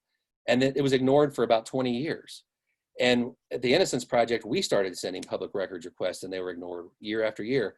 And one of the things we've learned is that if you send enough public records requests, at some point you're going to get an intern who's working there who opens the mail and isn't part of the conspiracy, doesn't know what's going on, so they just innocently go copy the file and mail it off. And I think that's honestly what eventually happened in this case. And when we got the public records, not only did it say that there were 2 witnesses who got a much better view, who didn't have a problem like Tamika Harris because she wasn't even wearing her glasses, and they were able to identify that the guy came from the post office, walked behind their car and shot the guy on the street, but they knew who he was. Worse than that, also buried in the police records were the fact that this victim, the guy who was shot and killed, there was somebody trying to kill him. And there had been a drive-by shooting the week before where they missed. And the victim was with his brother that day, and the police went and showed the East Cleveland 3 picture in their car to him, and he said, no, that's not the guys that was trying to shoot my brother. And so the prosecutor stood up in the East Cleveland 3's trial and closing arguments and said, we can't prove a motive for the East Cleveland 3, why they wanted to kill this guy, but we don't have to prove a motive. The whole time they were hiding in their file the fact that somebody else did have a motive, and that was never turned over to the defense. So worse than that, as the video pointed out, when the first public records request came in shortly after their conviction, the East Cleveland Police Department asked the prosecutor's office, what should we do with this? And the prosecutor's office sent a letter back saying, never turn this over. And if you do, you might be prosecuted. You police officers might be prosecuted. And whoever turned over the public records request to us finally after 20 years had that letter, the smoking gun, right on top. And it was the very first thing we saw when we opened the public records. So that was enough to allow us to finally win the case. I mean, you just can't make this stuff up. So I'm going to have Laurese join us now. I think, Laurese, you're on the screen, right? Does everybody can see Laurese? We're just going to do this through conversation, and people can ask questions through me or through David, or I don't know, turn your speaker off if you want your mic on and ask a question. But I want to start off by asking you your views of the criminal justice system before this happened and what you believed was going to happen when you were arrested. Can you guys hear me? Yeah. Okay. I would say my views as far as the judicial system, I was a kid, so I always thought that, the truth will set you free. Growing up, I always thought the police was to protect and serve, and when all of this happened to us, I just knew that, everything would work itself out because we was innocent. And that didn't happen. And, it took us 20 long years to fight to get our freedom back. So, what's the second part of your question, Mark? Well, I'll just ask you, like, when you turned down that deal, what were you thinking? Were you thinking you were going to get acquitted at that point? And so why would you take that deal? I honestly didn't know, because during the trial, it was so many crazy events happening, like with the jury. The jury was saying they fear for their life from us. And, our lawyers tried to declare for a mistrial because the jury said they fear for their life, and the judge denied it. So it was that going on. And the judge had told us, if you out and you see a jury, you better just walk out of the place and go the other way. And I don't know, that just kind of had me scared. And then with the lawyers coming to us, asking us, would we be willing to take a plea bargain? We were so naive to the system. We had never been in that situation before. So in my head, I was thinking that the lawyers didn't believe in us. That's why they was coming to us with the plea bargain. But I didn't know, that if it's presented, they supposed to bring it to us. So like I said, we was kids. So I was just so naive about the system. I didn't know. I just thought, even our own lawyers don't believe in us. Talk about, I've heard you say this before, your lowest point in prison during the 20 years. Yeah, my lowest point in prison would have to be, it was in 2011. I was due to go back up for parole. I was going on 16 years. And at that time, our case, we was trying to see if we was going to get our case heard in the Supreme Court. And so I went to the hole because somebody had sent some marijuana in a card to me and 2 other guys that I knew. And in prison, every piece of mail, from people that send you letters to legal mail to anything, it's cut open. They search it. So, it was obvious that whoever had done that to us, they had a motive to do that to us. They wanted us to go to the hole and ultimately probably get our status raised. So I'm in the hole for something I didn't do. I'm in prison for something I didn't do. So that was just like a double whammy. And we're waiting to get our case, see if the Supreme Court gonna hear our case. So at that point, it had got denied while I was in the hole. And then we had outside counsel, Jones Day, working with you guys on the case. And after the Supreme Court refused to hear our case. Jones Day dropped the case, said there was nothing else they can do. So it was just like, it's like everything was just going bad. And then I was supposed to go up for parole, and I was in the hole. So they was talking about raising my status to a maximum security and sending me to Lucasville. So I know with that being done, like, it was no way possible that I could even be considered for parole, because I was in the hole for a rules infraction and I was getting my status raised to a higher level. So it just, at that point, like, I felt hopeless. And I have never felt hopeless my whole time being in prison until that moment. And at that time, I had a cousin from Columbus that I hadn't heard from probably since I was like 14 years old. And she just wrote me out the blue. And, you know, she was asking me how I was doing, and I explained my situation, what was going on. And she just started sending me like Bible scriptures every day sending me Bible scriptures. And in the whole, you only can get like one visit a month. So she used to come down there and visit me for the one visit a month. And I never liked wanted my people to ever come see me when I was in the hole, because when you go to the hole, when you go to a visit from the hole, you got shackles on, and you're handcuffed with the chain around your waist. And I just never wanted my people to see me like that. But at that time, with her sending me them Bible scriptures and coming to see me, it just gave me hope and a sense of faith again, and it helped lift me back up. And like, I always, like, still today, I still reach out to her, and, you know, I always talk about that moment when she came into my life and just helped put that spark back in me. But that was like the lowest point that I ever felt during that whole time. And, you know, we done got appeal after appeal denied, but always was gonna keep fighting. But at that point, like, it just seemed like everything was just tumbling down on me. And it's just like, I don't know, my spirit was almost broke at that moment. Can you talk about what role do you believe, like, first of all, do you believe race played a role in your wrongful conviction and the time it took to get you out? Yeah, absolutely. Talk about that. And I say that because of where we come from. We come from East Cleveland. And I don't know if a lot of people on here is familiar with East Cleveland, but like, East Cleveland is like one of the poorest cities in Cleveland. And I believe that every detective that was involved in our case, they just figured that if they done this to us, it could just get swept under the rug. We wasn't gonna fight. But luckily from us, that we came from big families, and our families always supported us. Our community supported us. Like, every time that we ever got granted any type of court hearing, like, we had the whole community at court, like, trying to get in the courtroom. And a lot of times the hallways was filled up. Like, so I don't think that they thought that we was gonna actually have as many people behind us fighting for us like we did. So I definitely believe race played a factor in our case. I know at about 10 minutes, David wanted us to open up to questions from people who are participating. Can you talk about the adjustment after you've been released? So you've been out about 5 years now, is it? Or 6? Yeah, a little over 5. A little over 5.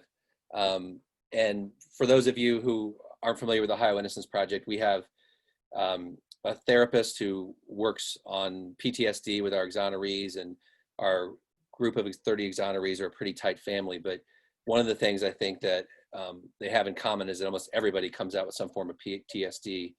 Can you talk about the struggles to adjust in the past 5 years? Yeah. Well, my struggles, like, I still have them today. Like, so I still attend our regular PTSD meetings with Donna and the other exonerees, and we usually try to do that at least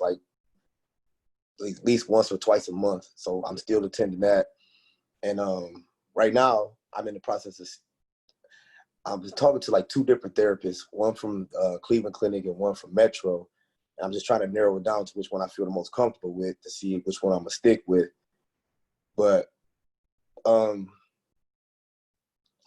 think 2 of my biggest things since I've been free, I saw that, like, when I was in prison, some days, like, I just woke up and just was angry at my surroundings, like, just the noise constantly every day. And, you know, I used to just go into shutdown mode. Like, the guys that I normally would kick it with every day, like, I wouldn't want to talk to them. I just wanted to be by myself. And them being around me for so long and knew my situation, and they understood it. So they can tell when I'm in one of those modes, and, you know, they'll just let me be until I come around. So like, that was one of my biggest things. And like, sometimes I find like the smallest things like have me upset when it shouldn't even be that serious.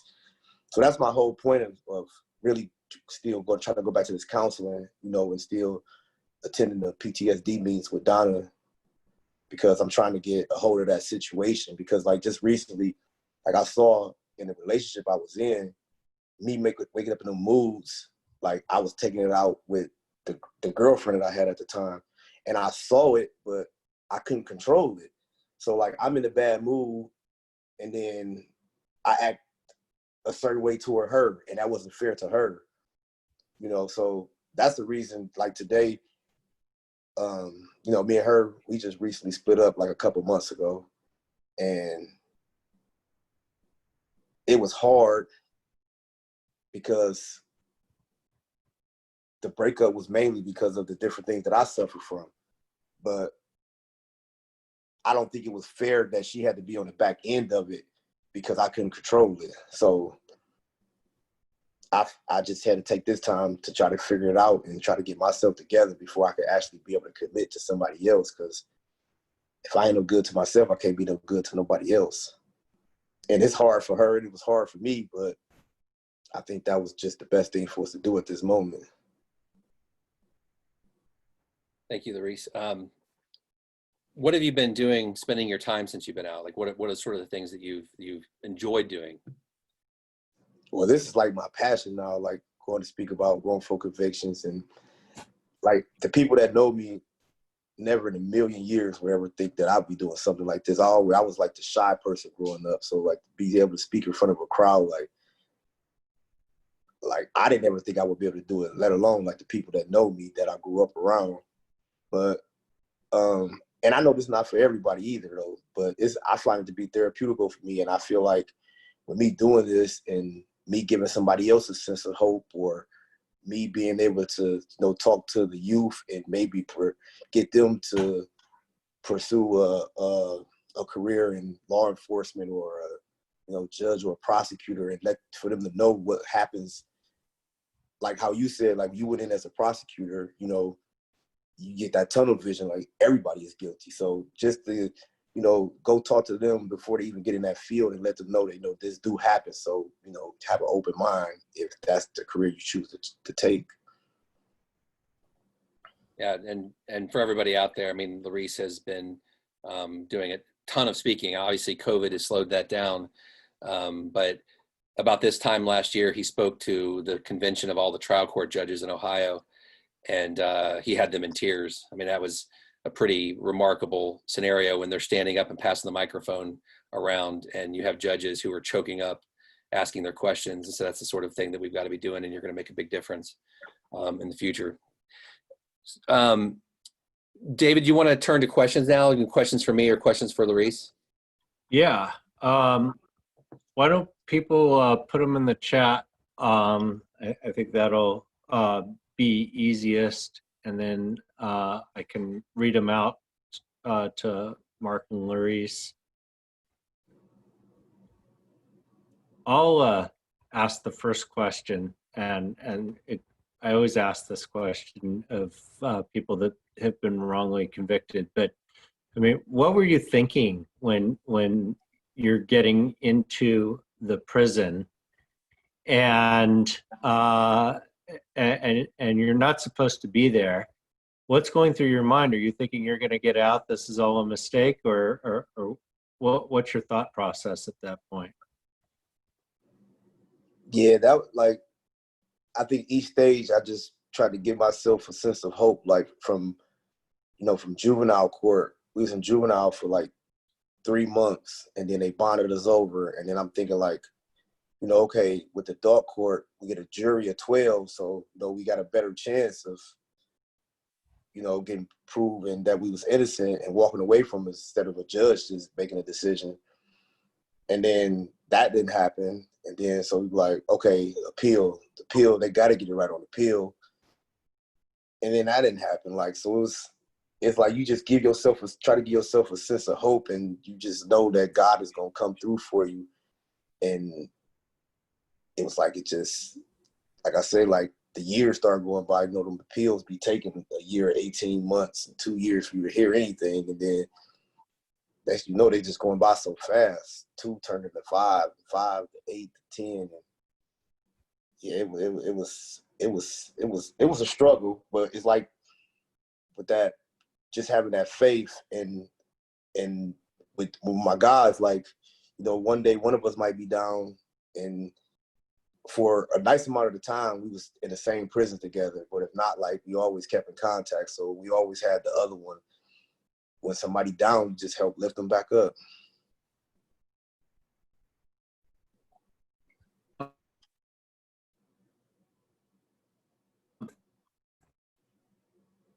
Everybody's asking about the same question is, what can be done to bring about change? Or as one person said, how do you change the culture of prosecutor offices? This sounds like a question maybe for Mark. Yeah, so, well, so first off, I talk about this in chapter 8 of my book. Everybody's got to realize it's a very, very slow process. And it's actually somewhat better now than it was when I first started doing this work in 2001 and then founded our Innocence Project in 2003. And I see it as a decades-long civil rights movement. And I compare it to, I don't know how many of you are as old as me, I'm in my 50s, but I mean, looking back at the issue of gay rights in the 1980s when I was in high school and college, totally different now. Not that we don't have more to go, but it wasn't one seminal moment where a lot of people's minds changed. It was education and yelling and screaming and talking and informing. These are very slow moving the boulders up the mountain. I mean, the same with marijuana. When I was in high school in the 1980s, totally different view. Now nobody cares and it's legal in some places. It's going to be legal everywhere. So you see these shifts of attitudes, and we're seeing it now. Criminal justice reform was talked about for the first time in the last presidential election, and it's going to be a big issue in this election. So for the first time, we saw a complete reform prosecutor elected in Philadelphia who ran on a sort of an innocence project, I'm going to reform everything platform, Larry Krasner. He's faced great resistance, but he's done amazing things.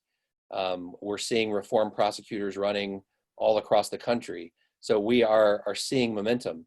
The cultural aspects, you know, we've got a prosecutor's office in Ohio, Columbus, Franklin County, where there's been a prosecutor there for about 30 years. And the attitude he instills in his prosecutors the correct attitude from the beginning. And he has us up to speak. He's somebody who's got no ego. He teaches it's all about, you know, not about winning, it's about doing the right thing. He encourages people when they drop charges. His name's Ron O'Brien. And when you see a leader take that position and set that sort of standard from the beginning, it trickles down through the office. So it can happen, but it's going to take people making everyone in the public aware, which is things like the Davis Vanguard are doing. It's going to take education in the classrooms. It's going to take people like Laurese getting out and speaking more and more, and we push our exonerees out into the high schools and colleges. But if we continue this, we are seeing the momentum, we are seeing it grow, and we will make the change. So a law student in California says, I just want to say thank you, Mr. Glover, for sharing your story. I believe all law students should be made aware of institutional injustices. Yeah, thanks for having me. Yeah, I mean, I want to kind of dovetail on Mark's last point there, because, you know, I've been doing this for 15 years now, and even in that relatively short period of time, we've seen a lot of change. Like when I first started doing this, everybody thought, you know, we were crazy. Like crazy radicals trying to destroy the system. And now, you know, people are getting elected to prosecutor offices all over the country. And, you know, it's not just Philadelphia and San Francisco. I just interviewed a lady this week who won down in Tucson, Arizona. I interviewed somebody last week who won up in Ann Arbor, Michigan, somebody who won down in Austin, Texas. It's an interesting time, and they're all pushing reforms. And one of the big pieces of everybody's reform is some form of conviction integrity unit. And maybe Mark can talk about the difference between ones that work and ones that don't work. Sure. Yeah, conviction integrity units are sort of set up to be like innocence projects inside a prosecutor's office. And there's a term that in the field called CRINO, which stands for conviction review in name only. Because there are some prosecutors who are not reform prosecutors who have realized that this is helpful to get reelected. And so they set one up, but it's all internal prosecutors and people who have been prosecutors for 20 or 30 years who had the mentality I did when I left the prosecutor's office, but they're still there. And they do very little. And so there's a think tank out of Penn Law School called the Quattrone Center. And they put out standards of conviction integrity units and exactly what procedures must be followed. And some of the key things is that you need to hire somebody from the outside, like a lifelong defense attorney who has a different filter for how they view evidence. And then you need to insulate them so that when they make a decision that, you know, we reviewed a case and we're going to overturn this conviction from 20 years ago, they have the independence to do that. Because what we've seen is in conviction integrity units, they start to make that decision, and then the prosecutors who are on the case start to push back, and it becomes a huge political fight. And many times the old line mentality wins. Those are just a few of the things. But if done correctly and all the procedures are followed, there's insulation, et cetera, they can be much more effective than an innocence project, because there's somebody, it's like an innocence project from the inside. They can get all the documents. You know, we have to fight for years to get the documents. So this is something that, if done right, is extremely effective, and you need to be looking at the prosecutors in your jurisdiction and trying to cipher through whether this is just stuff they're saying to get elected or whether they're serious about it. Great. Other questions for Mark or Laurese? Let's see, based on your experience in the system, do you think prison actually offers individuals who are guilty of a crime the tools to change? Or do you believe alternatives to incarceration should be more often considered? Laurese, I think that's for you. I didn't even hear it. It was like chopped up. I will try again. Based on your experience in the system, do you think prison actually offers individuals who are guilty of a crime the tools to change, or do you believe alternatives to incarceration should be considered more often?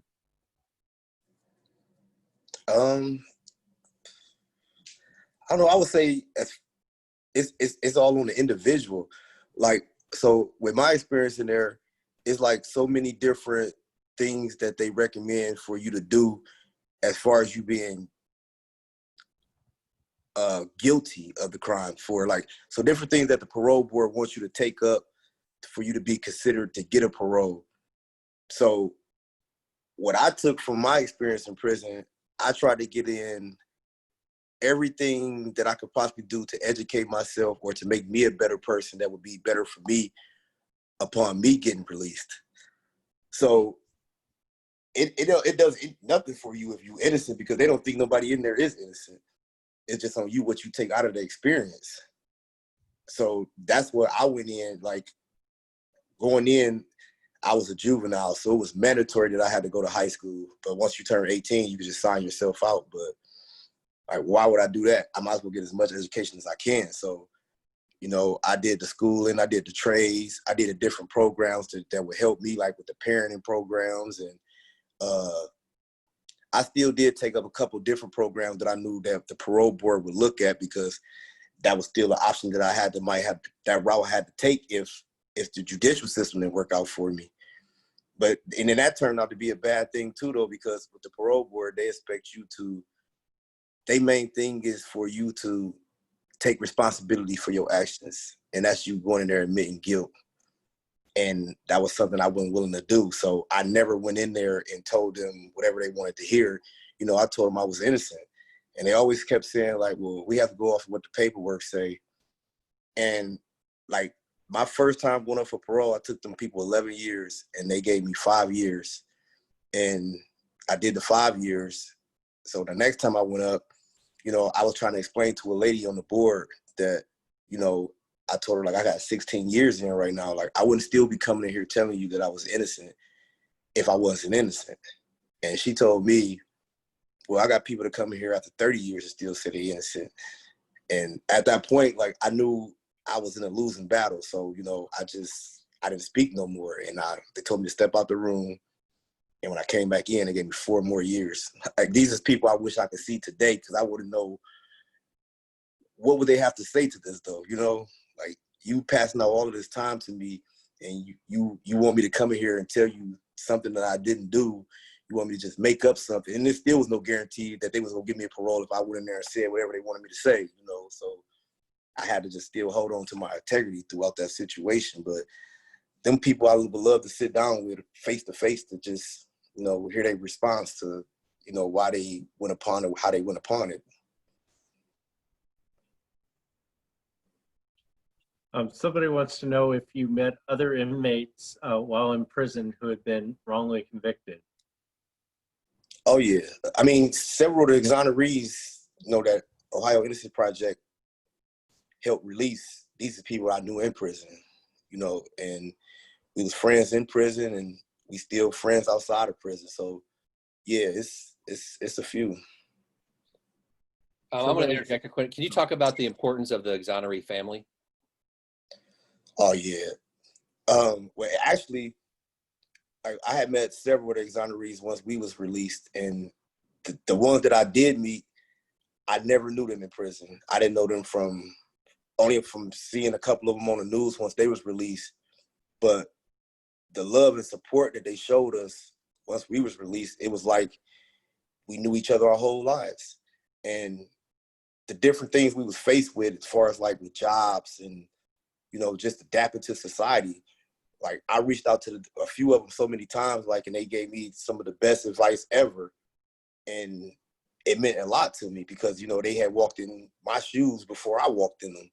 So with that being said, like, you know, we don't even all get together a lot. Like the ones in Cleveland, I see a few of them on a regular basis, but a few of the others that's like in Cincinnati and Columbus and Dayton and all them different places, like, once we get together, you would think we talk and hang out every day. Like, the love is just genuine.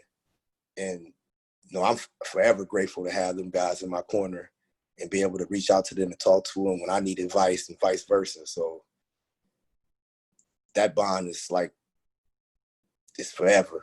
I don't think it'll ever be broke. Another person writes, Mr. Glover, words cannot describe how bad I feel for what you went through. So happy that you are out. If you had a magic wand, is there any laws you would like to see changed? Your case had Brady violations, lying witnesses, and police, and so on. I don't know. I think the biggest thing with me is, with our case in them early stages, the prosecutor meet with the defense attorneys, and you just read off what you got. You read it down, and they take notes. That's unacceptable. I feel that both sides should get everything, and you should be able to look at it, not you just read me what you feel is important to me and I take notes. Like, your client is fighting for his life, and you and the prosecutor side is fighting to win the case. Like, that should never happen like that. I feel like both sides should be able to see everything right in front of them, and you take what you need and you take what you need and you go from there. Not how that procedure was going back then. I think that's a big reason why there's so many people is wrongfully convicted, because, you know, the prosecutor, they live for the conviction. They do anything to get the conviction. So I don't believe they ever will all just tell you everything that they got to help you out with your case. I doubt that. Mark, somebody wants to know what's your opinion on I guess the quality of DA offices training on Brady.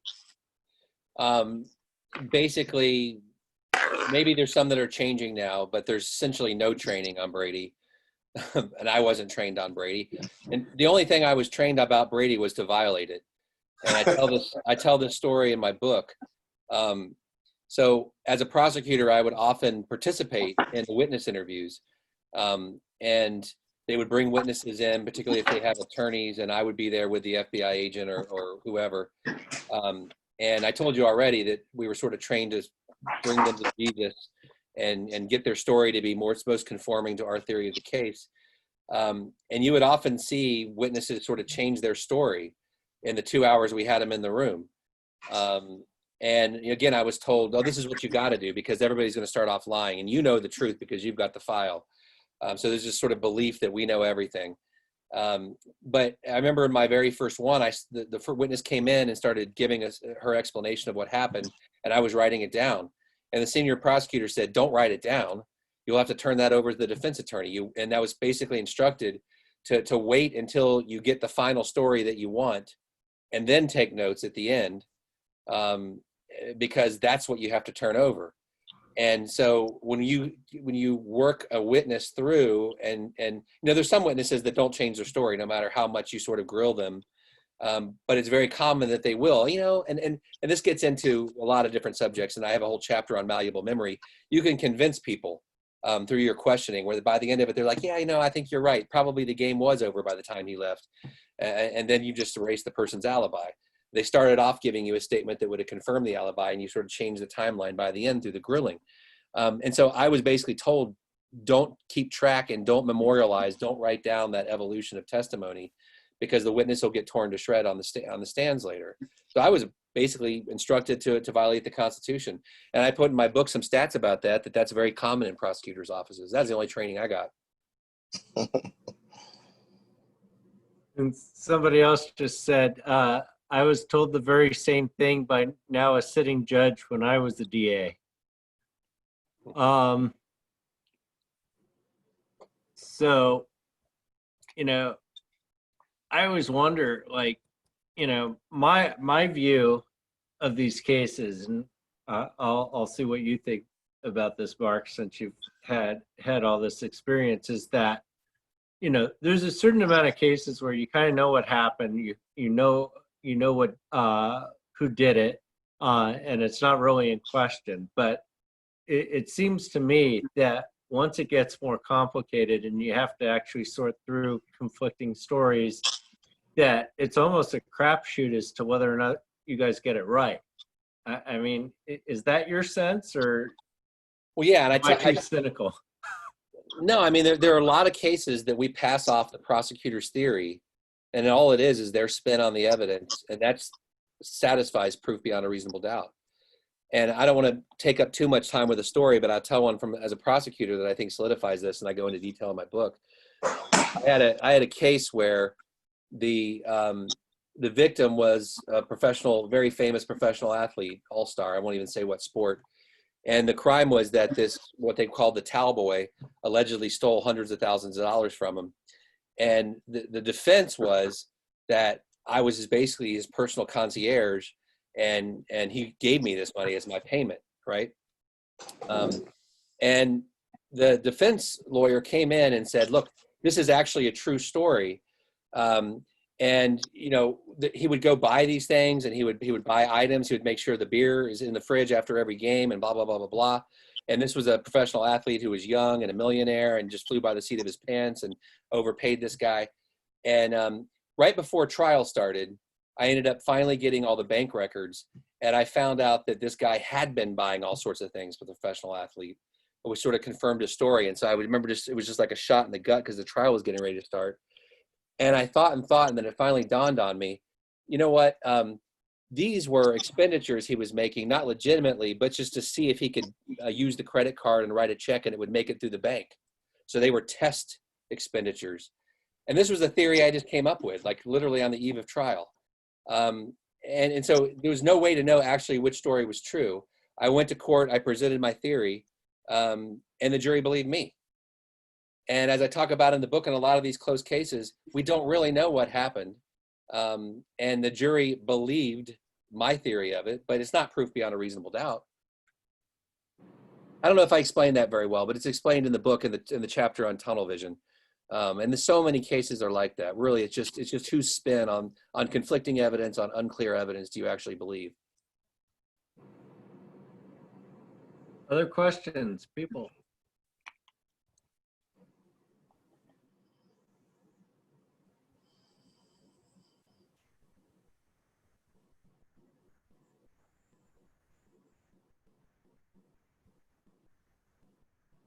Like talking to my intern. David, can you hear me? Hi.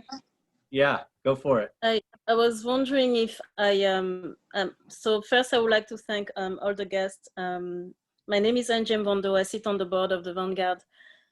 I'm sorry, I don't mean to take this long. My question, first I want to thank you for all the suggestions that you shared in regard to the changes that are needed with the police force and the prosecution system. And I'm very interested in it because the Police Accountability Committee, I'm engaged in talk with the city and then our mayor is here, I think. You can see me, sorry about that. To try to make some change happen also on that end, keep the police accountable, the prosecution system, but also the system needs to change. My question is for Mark, for Laurese, for Danny. I was wondering if you can share, if you know of any resources that can be used nationwide, because I feel like from what I've read here and there, the work that you're doing, what we're trying to make happen in Davis is happening in several other cities. But my concern is that it's, it's happening here and there, and I'm hoping to see all that social change movement catch up nationwide as well. Like I feel like the prosecution system as an institution needs to be changed everywhere, right?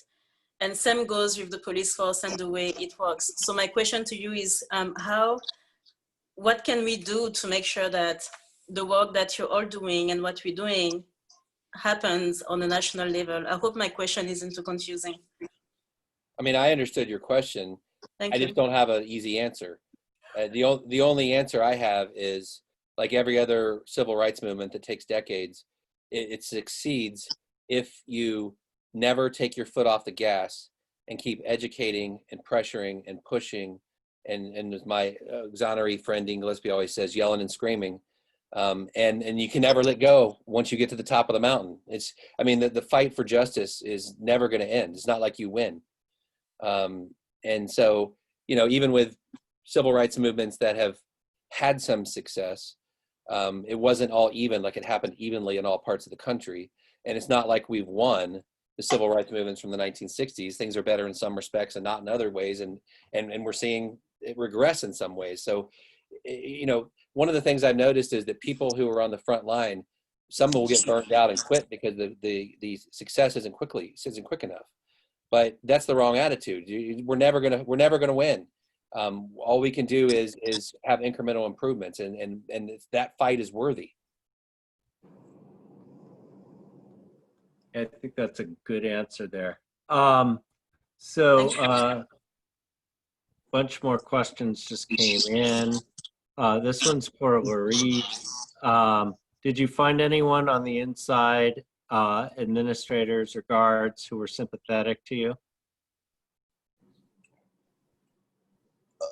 I wouldn't say, because there's a lot of, I didn't never share my story with no administrator for no guards or different things like that, because at the end of the day, like, they gonna still treat you just the inmate in there to them. So I never really shared my story with none of the staff in there, and it was only with different guys that was in there that I really felt that I could trust. Okay. This is for Mark. They want to know if you are more supportive of a reformist movement or an abolitionist movement. Which is better to proceed? I mean, you're talking about like completely abolishing police departments? Yeah, or even prosecutor offices, I suppose. I mean, I'm for reform. You know, it's all terminology. I would like to see them completely different. I'd like to see the prosecutor's offices run like Larry Krasner. I mean, I think we can make the change. I mean, I think law enforcement serves an important purpose. But I mean, we've just gone so far astray. And anytime you give people so much power, which the law enforcement in our country has right now, they're so militarized and there's no oversight and there's qualified immunity. Absolute power corrupts absolutely, right? So we can see how we've gotten to this point. But I think law enforcement done correctly serves an important purpose. And so I would like shifting resources. I would like massive training. I would like to reform. That's just my personal opinion. How can someone entering the DA's office try to make a difference? Is it even possible? You know, Professor Paul Butler wrote a book called The Hip Hop Theory of Justice, where he had been a prosecutor. And when he got out and went into academia, he sort of looked back on his time and he thought he sold out. And the gist of it, I debated him once, the gist of it was sort of like, you can't become a prosecutor because you can't do it the right way. It's so, the system's so corrupted. I don't totally agree with that. I mean, I just think it's very hard to do it and do it right, but we're never going to change it unless we get people in there. You know, there were some areas that I had the right mentality on. The one area that I had the right mentality on is that I was totally against the war on drugs. I thought it was complete bullshit. And I thought the mandatory minimums were insane. And I kept it to myself, and I was Robin Hood. And so when I had one of those cases, I would understate the amount of drugs so I get people out from under the mandatory minimums. And I would do things which a hardcore prosecutor would call cheating to create justice. And maybe somebody would say that's not right. But that's what I did. I mean, and there were other areas where I'm not proud of how I acted. But I mean, I think you can go in and you can fight to keep the mentality you had going in, and you can say, I'm going to do the things I need to do, and I'm going to win at the margins, and I'm going to try to be one of these people who changes. I don't know how else you're going to do it.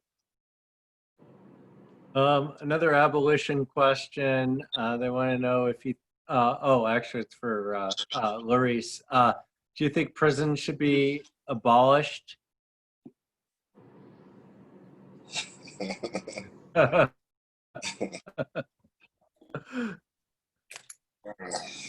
Oh man, yeah, I wouldn't say all that. Like, you know, it's still got to be a line, and I don't, you know, after going through what I went through, I wouldn't wish that on my worst enemy. But you know, at the same time, like, it's certain people that need to be in there as well, though. So. Yeah, I don't think I would cross that line to say all of that. All right. Let's see. Well, just to say there is a lot more to that question, and I'll skip some of the middle of it, but where I got to at the end is, at least if we're not going to abolish prisons, how can we make them less traumatizing environments for people and make them more rehabilitative? And also, do you know if there's any efforts to end solitary confinement, if there's legislation or large movements around that happening right now? Laurese, I can start off if that's okay, then you can add your 2 cents on it.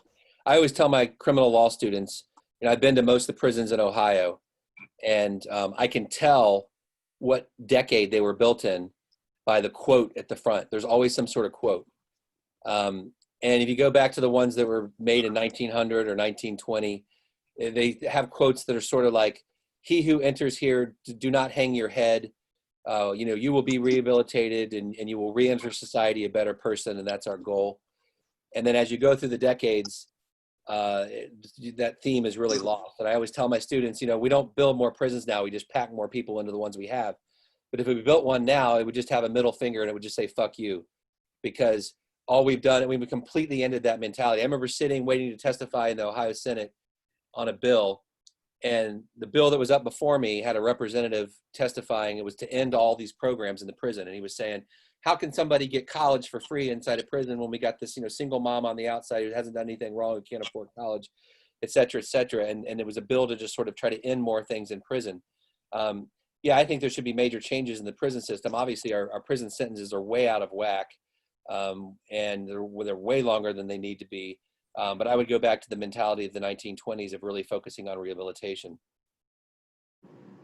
And this is another kind of reform question aimed at prosecutors. They're talking about the recruiting of prosecutors. And is there a way they recruit prosecutors, or are they just kind of taking the people coming out of law school who want to be prosecutors?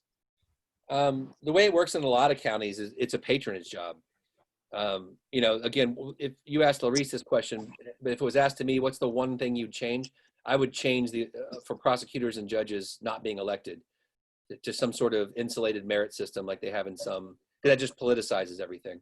But in my county, in Cincinnati, it's largely a patronage job. And so it's the people who come from the families that donated big to the prosecutor and the Republican Party who get the jobs, and it just feeds the whole mentality. And I say in my county it's Republican, but be absolutely clear here. The Democrats traditionally are just as bad or worse on all of these issues. And in my state, the counties that are the hardest to deal with are the blue Democratic counties. And my view is that, you know, Bill Clinton came out and said, after the whole Dukakis thing that we talked about earlier, you know, we're going to out tough on crime the Republicans. And he did some horrible, you know, he was in favor of the 3 strikes and the crime bill of 1996, which really limited habeas, just horrible things. And it really set the tone for the Democratic Party for decades, which we're just now coming out of. And so in the 20 years I've been doing this, I've always viewed Democrats in my state as having a chip on their shoulder of trying to being really insecure about their crime cred. So they really try to act tough on crime. Whereas Republicans tend to get a benefit of the doubt on crime from voters. And so when I'm sitting in a legislator's office, I tend to have a more reasonable discussion with Republicans than I do with Democrats. And I tend to have better experiences with Republican prosecutors than I do with Democratic prosecutors. I'm overgeneralizing here. I think that trend is changing, the pendulum swinging the other way. But I pointed out my local county as being difficult and being Republican. I wanted to make sure everybody understands that they've got to fix the Democratic Party as well. Yeah, I would just say, you know, my experience over the last year, I've met with quite a few Democratic legislators in California, and I imagine California is a little different anyway than Ohio. But you know, there's definitely a strong core of reform-minded Democrats in the legislature out here, anyway. Yeah, it's like I said, it's changing. But yeah, especially 15 years ago, if you were a Democrat, you had to be super tough on crime. You followed Clinton's model. Somebody asked, whatever happened to rehabilitation and anti-recidivism programs, defunded or lack of will on the part of the system? Both. Lack of will, and it's this tough on crime mentality that really started with Nixon, but then really fed up, got steam after the election in 1980, continued and is now swinging finally the other way just in the past 4 or 5 years. Took with it that whole mentality. I mean, nobody could say anything that could be painted on softest crime. All right. I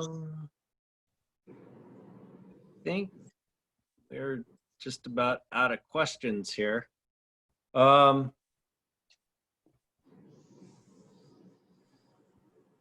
think we could probably wrap up at this point. Did you want to make a few closing remarks? For me, I'll just say thank you everybody for being here, but most importantly, thank you for supporting Davis Vanguard. I can't emphasize enough, the longer I've done this, the more I realize the change is going to come through education, through court watching, and through spreading the word at a grassroots level. There needs to be Davis Vanguards in every jurisdiction, and this is sort of like a trailblazing organization, and by making this one strong, it's going to help it spread this entire notion. Thank you, David. Thank you for the staff for everything you do. Extremely honored to be able to here to support you tonight. And thank you for, well, not coming out here, but hanging with us through our COVID roller coaster ride out here. And thank you, Laurese, for coming on and sharing your story. I think you really impacted a lot of people, and hopefully you will continue to do so. And I know Danny Garza is going to leave in a second, but thank you for coming on and sharing your story. You know, we saw that when it happened, and it's just kind of appalling what's taken place in the last couple of months with respect to law enforcement taking shots at legal observers and journalists. You know, journalists have to be on the front line of democracy, otherwise nobody knows what's going on. And that's actually one of you know, our mission statements from the Court Watch Project, is that nobody knows what's going on in the court system because it's not on television most of the time, and the newspapers are not covering this stuff. And we, you know, over the last 10 years, we've covered cases where we believe the wrong people have been convicted, and we've covered cases where we've seen people that were clearly innocent and they got acquitted because they had strong lawyers, and there are good public defenders out there that have fought really hard to get people acquitted, even though they don't have the resource advantage of some of the prosecutor offices. Some of these public defender offices are being outspent 10 to 1. Sometimes it's even higher. We've seen cases where, you know, their public defenders 100 is actually a reasonable number compared to some of the numbers that we've seen out there. So I want to wrap up and thank everybody for coming out. You know, what Mark said is absolutely true. What the Vanguard is doing is really on the cutting edge, and there's actually nobody else doing what we're doing. The blending of journalism with court watching and being able to actually report and get out there what's going on in the criminal legal system. So I want to thank everybody. I'm going to post one more time our links. People can sign up for the newsletter. If they're feeling generous, they can sign up to be a monthly subscriber. You know, even $3, $3 a month. You know, if we had 1,000 people commit to $3 a month, that's one more person we could hire, and that's one more area that we can cover. So thank you, everybody, and be safe, stay healthy, and hopefully we'll see you in the future.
like watching dominoes fall.